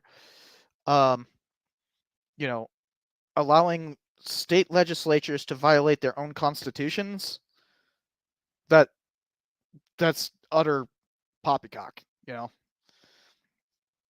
But I haven't read much on it because I don't know. That's just not really my thing. um, you want somebody who can answer that question particularly well. Talk to Mr. Beat. Mr. Beat is the SCOTUS guy for sure, and he understands their opinions and the history of the court very well. So Tyler asked another question. What'd she say? How does one do true crime history without just being X killer murdered Y, gory photos, and framed from the killer's perspective with the victim as nobody? Oh, Shannon's gone. Bye, Shannon. But and yeah, Rachel, that's what I was talking about there with Mr. Beat does Supreme Court briefs. But to get back to Tyler's thing, so Tyler has done a lot of work on true crime stuff herself. So like and you guys might remember I did a video on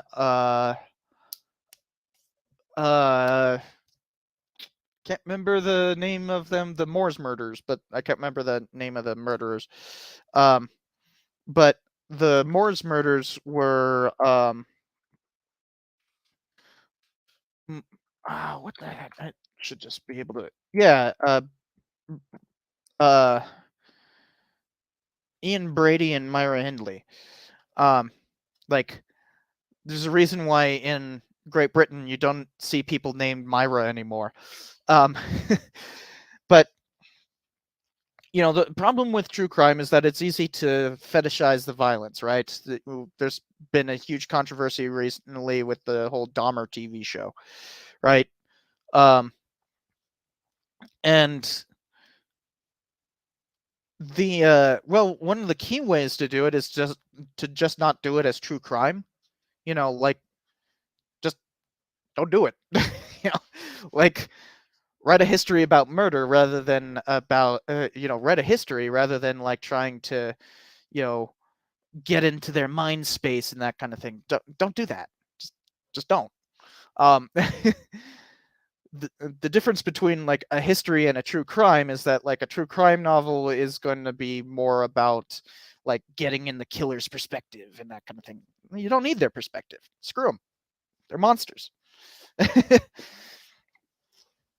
I'm working on a chapter that is about the Espinosa brothers, who are often called America's first serial killers.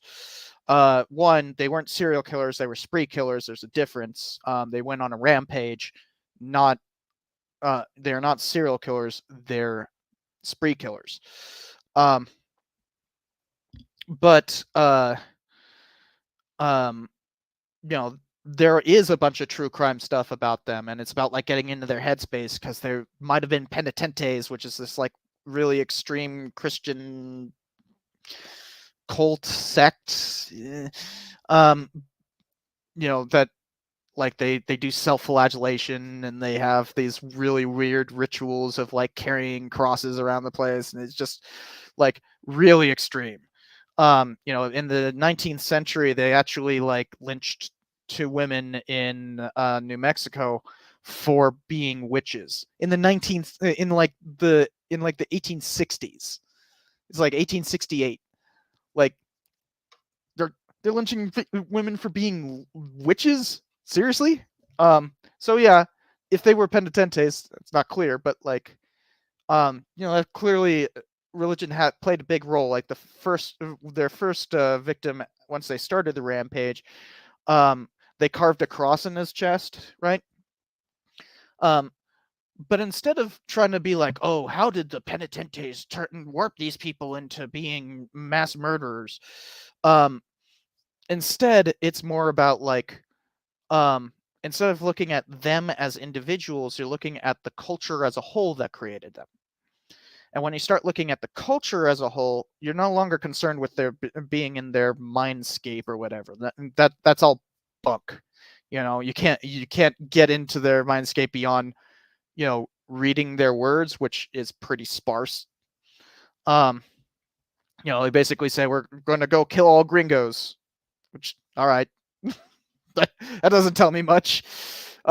Besides the fact that you want to kill all gringos, all right, but like, if you start looking at the history of Hispanics in the Notch, the little piece of New Mexico that got taken away and given to Colorado when it became a territory in 1861, and how the Espinosas as a family had experienced violence prior to that. For instance, they were living within 20 miles of Taos when the Taos Revolt began in 1847. They would have been uh, 20 and 16 years old or something like that during that. So pretty formative years for people. I mean, I was 19 when I went to war. I mean, I was 20 when I went to war. Came back 21 years old. I actually turned 21 in Afghanistan. Um, so pretty formative years. But notice that I'm not talking about like their personal motivations. I'm talking about like the culture that molded them. That's history. Don't get into psychology. Don't talk about like possible motivations in that. You're just talking about like, well, they targeted gringos. That they said that very clearly. They might have been penitentes. So let's talk about like penitentes. Let's talk about the history of violence in the region and how that might have created somebody like that. But it's no longer about them as individuals. They're just something that boiled up from this culture of violence. So yeah, that's the main way, is that you obfuscate the killer themselves, because they don't deserve to be given any kind of sympathy. You have to sympathize with them for a little bit just to write properly. You always have to sympathize with the devil, but only to a certain extent. You don't have to write about it, right? There's a difference between trying to understand their psychology in that as just like an intellectual exercise, and then actually writing about it, and publishing that. Two very different things. So Nur- Nurkinen. So I define myself as a post-revisionist, yes. But what do you think of the Frankfurt School or David Hart? I don't know who David Harvey is.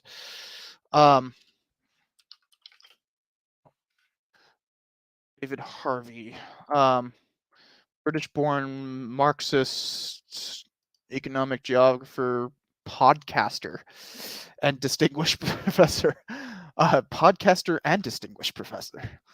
I don't know who David Harvey is, but the Frankfurt School. Let me finish reading that. I am bringing them up since you mentioned them in your polarization video and historiography video.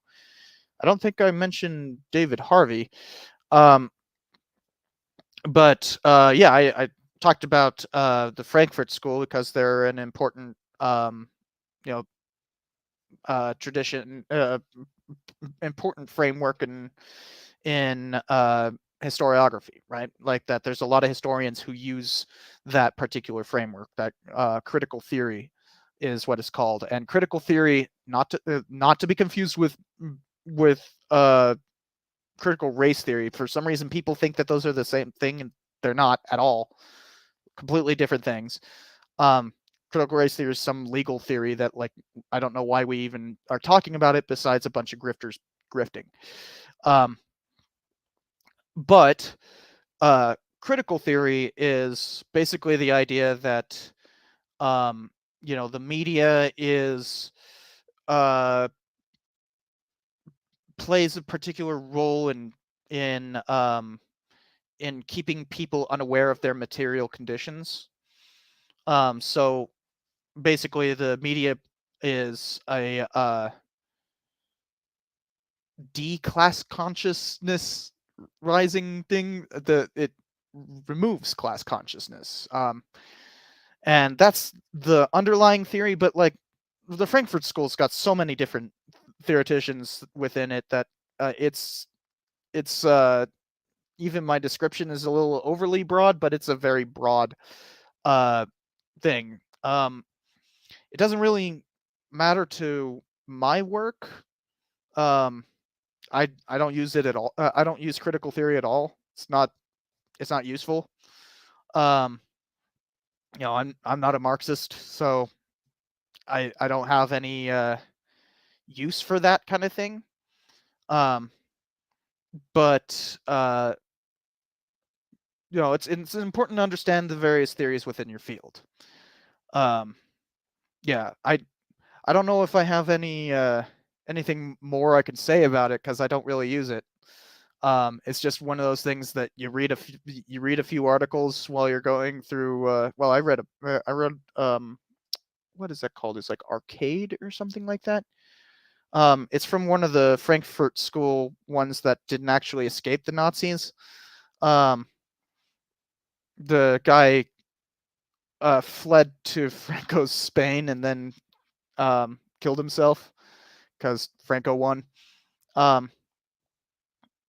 can't remember the name of the guy, but I think his main book is called Arcades. But it's been a long time since I read that stuff. I mean, I read that back in 2014, so I can't tell you much off the top of my head. So let's move on to Josh. Says Turkish airstrikes all over Rojava right now. What?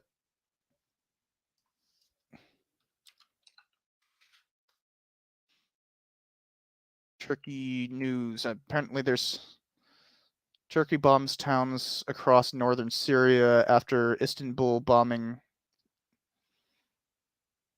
So these are retaliatory airstrikes after a bombing in Istanbul, apparently. Yeah, I don't know what's going on there. I'll wait for the news. But I want to go back to talking about not critical theory, but kind of the role. Oh, hey, it's Drone of History. Hey there, and thanks. Remember when we were just babies doing that Ask YouTube History Nerds? Oh my god, that was so long ago. Yeah, that was before you started your new channel. For those who don't know, Drawn of History is had a previous channel called Mr. Betts Class. By the way, if you're not subscribed to his new one, he does animated histories, and they're freaking hilarious. So definitely go check him out. And yeah, that was what, like 2014. that we did those. Man, it's been a long time. Um, uh, so the what does tracking the core of stuff and more lol says, uh, can you do a video about the Industrial Revolution? I don't really, I never really set out to make a video about, like I just want to cover this subject or something like that. I mean, I have my lecture series, but those are literally just lectures, and I don't have a lecture on the Industrial Revolution. Um, Closest I have on that is the Era of Good Feelings. But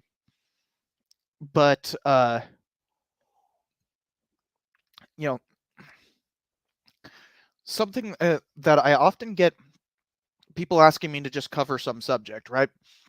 But something that I'm always trying to do with these videos is have some sort of argument to make, Uh, you'll notice that there's always like a thesis to the video, a core thesis.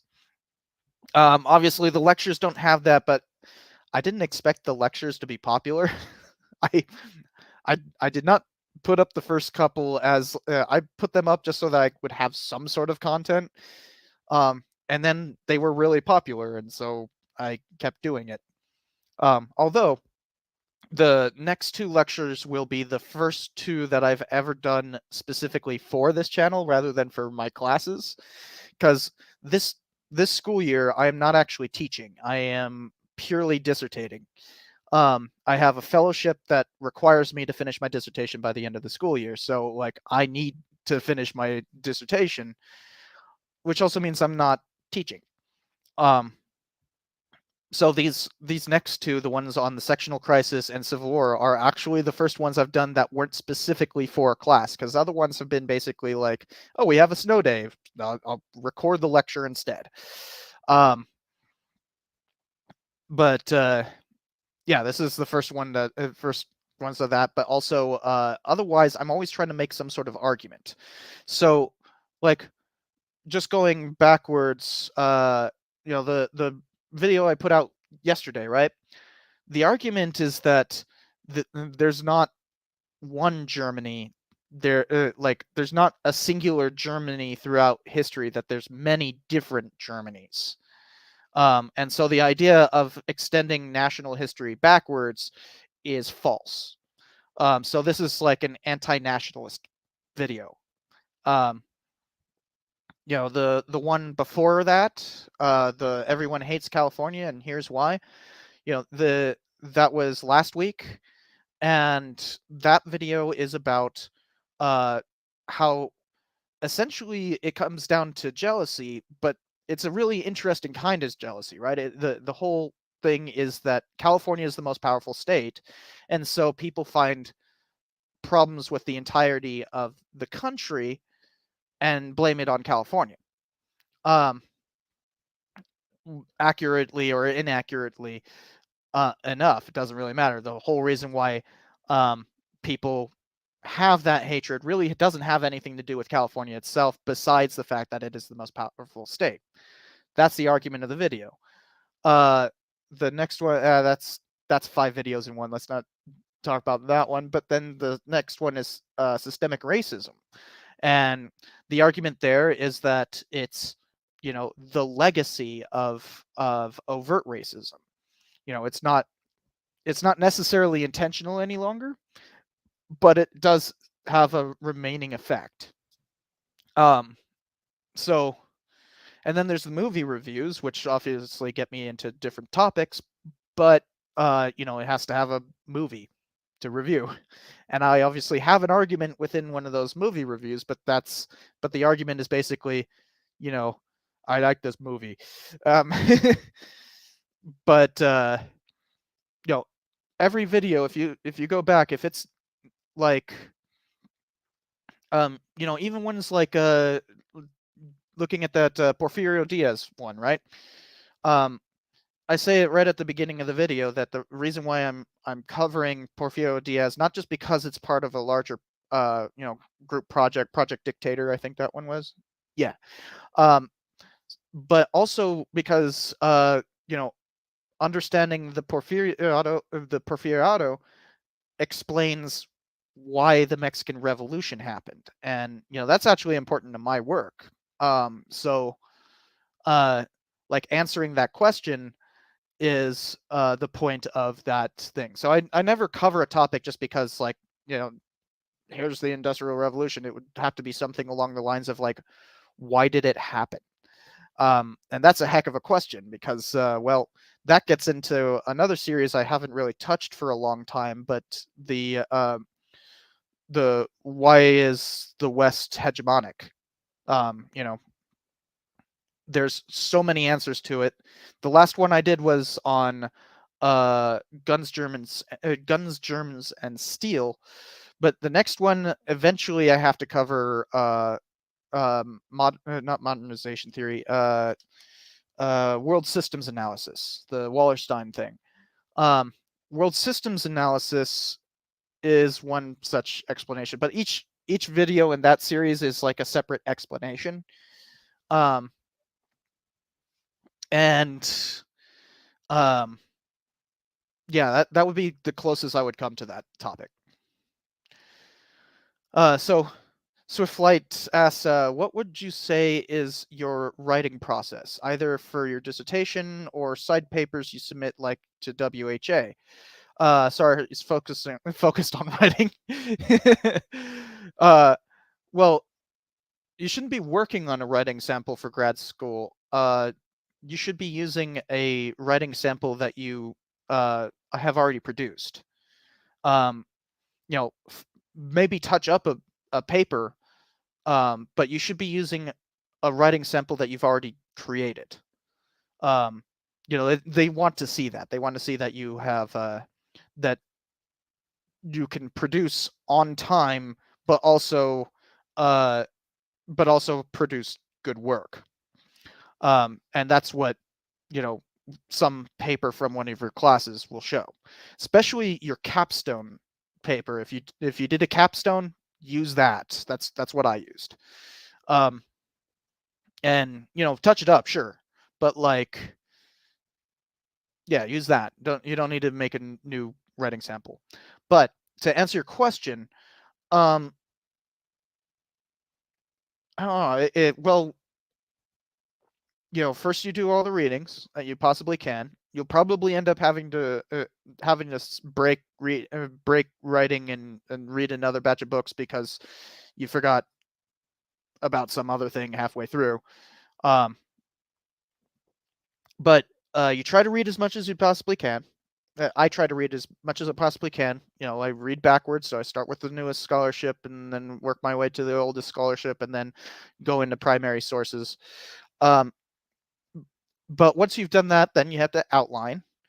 And during that outline process is generally where I will kind of figure out the general argument. Um, um, and that general argument is like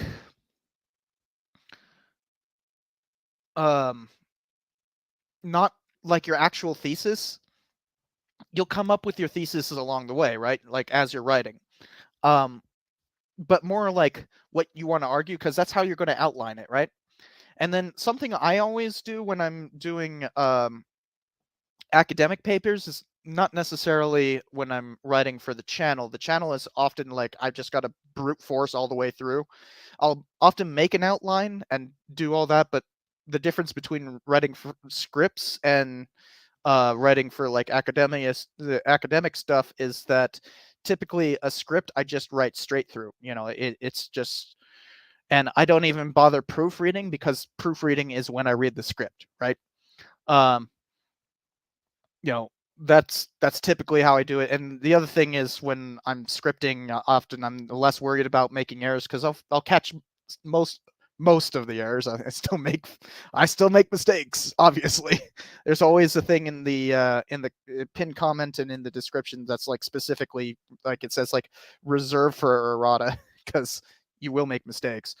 But the when I'm doing academic work, I tend to not write the introduction paragraph, right?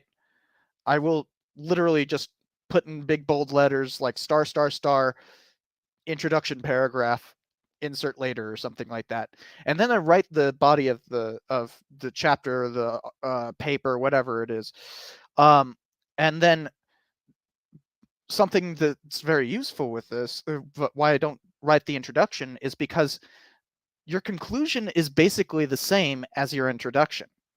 So once you write that conclusion, now you know how to write that introduction. Um, Now, sometimes I, like in all of my chapters, I always have a vignette, like a little story that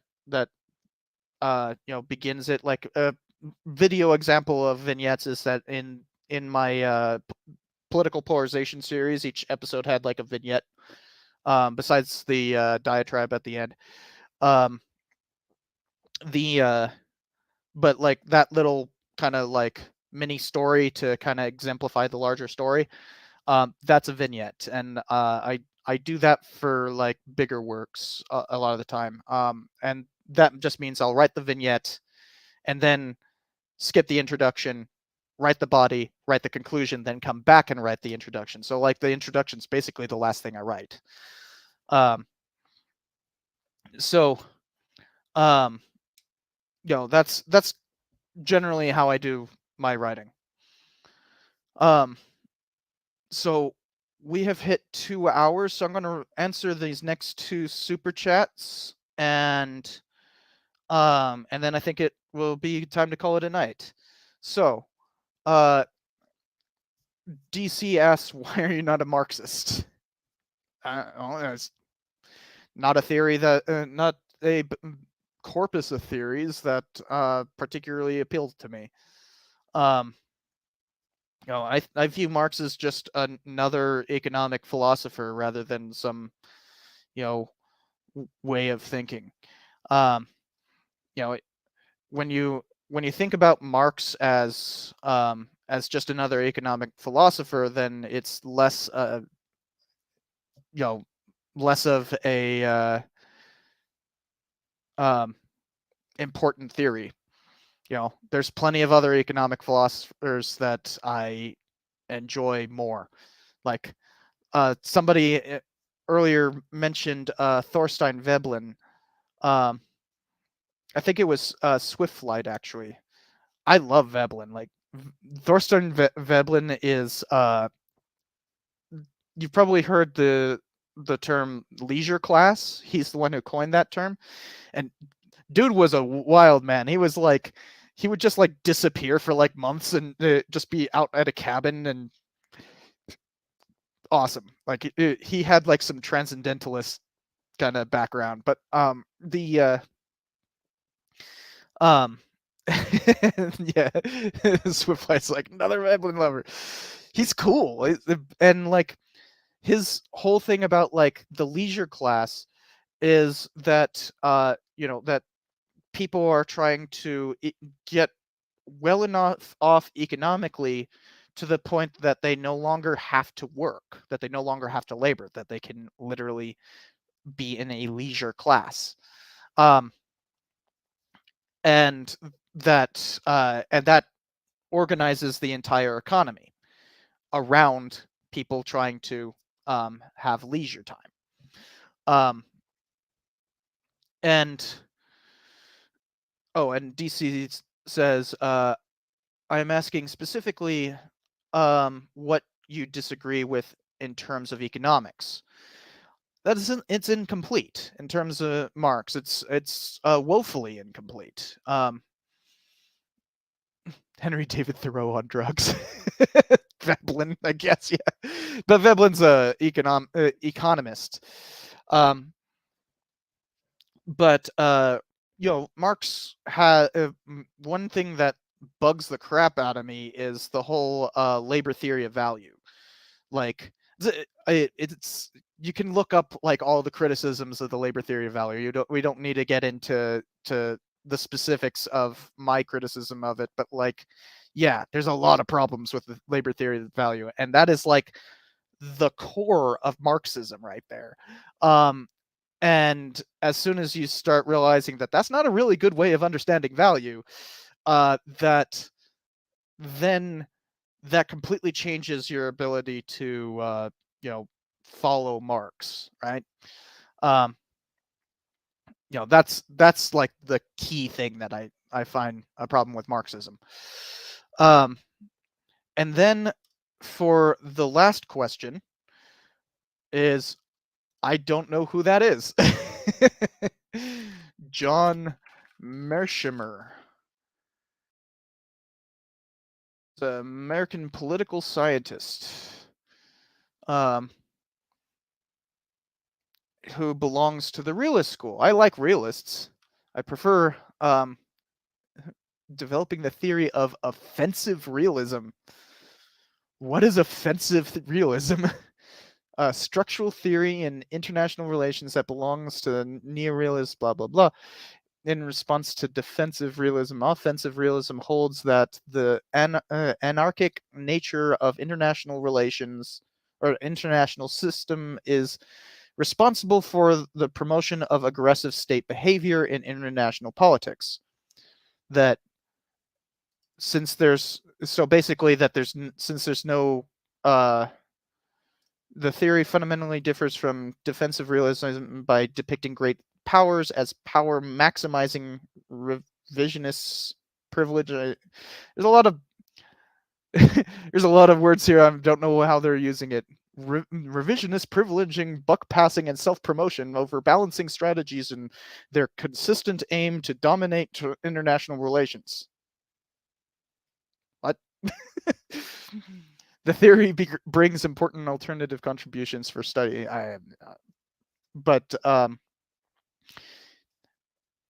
it sounds like essentially since there's no like larger body like the UN isn't actually a super state, that states will inevitably be aggressive towards each other in international politics. I think that's what that means. But yeah, I don't know anything about this guy. um, but you know, I do like realism, though. So, for those who don't know, the difference between realism and idealism in in international relations theory is that realism views realism views states as individual actors, um, and they are uh, that they are driven by self-interest, right? Um, Idealism is more about that states are trying to act upon each other by trying to implement their ideals of what the world should be. A classic example of realism is Wilsonianism. Basically the idea that the U.S. should take an active part in global politics in order to promote democracy. The going out and defending democracy and that make the world safe for democracy. That's the quote. That's his quote from April 17th, I think. I think it's April 17th, 1917. Could be off by a few days, but it's right around there. That was his declaration of war speech for World War I, was where we get the term make the world safe for democracy. And that's the core ideal of Wilsonian idealism. That's also been the reason why the U.S. has been, so aggressive over time. So I take huge issue with idealism, but realism has its own faults. So finally, Justin just says, appreciate your work. Thank you, man. And I think that's a great place to end it. Um,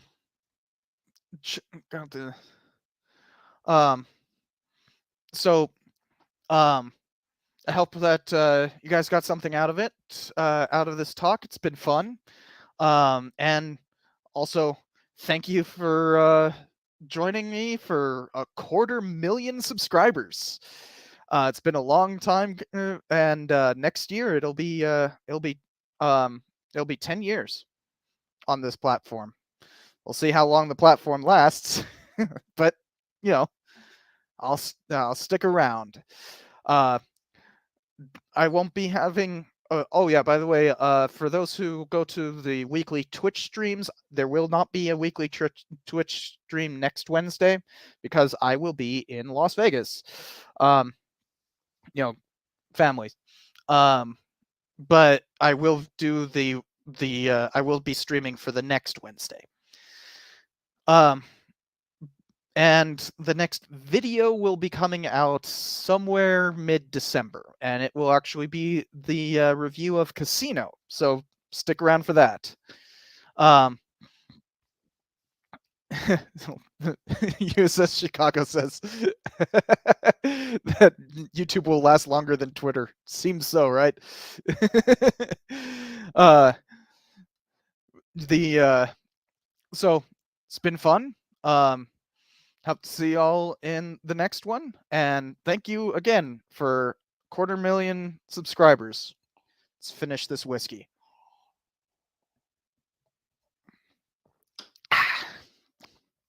All right. Good night, everyone.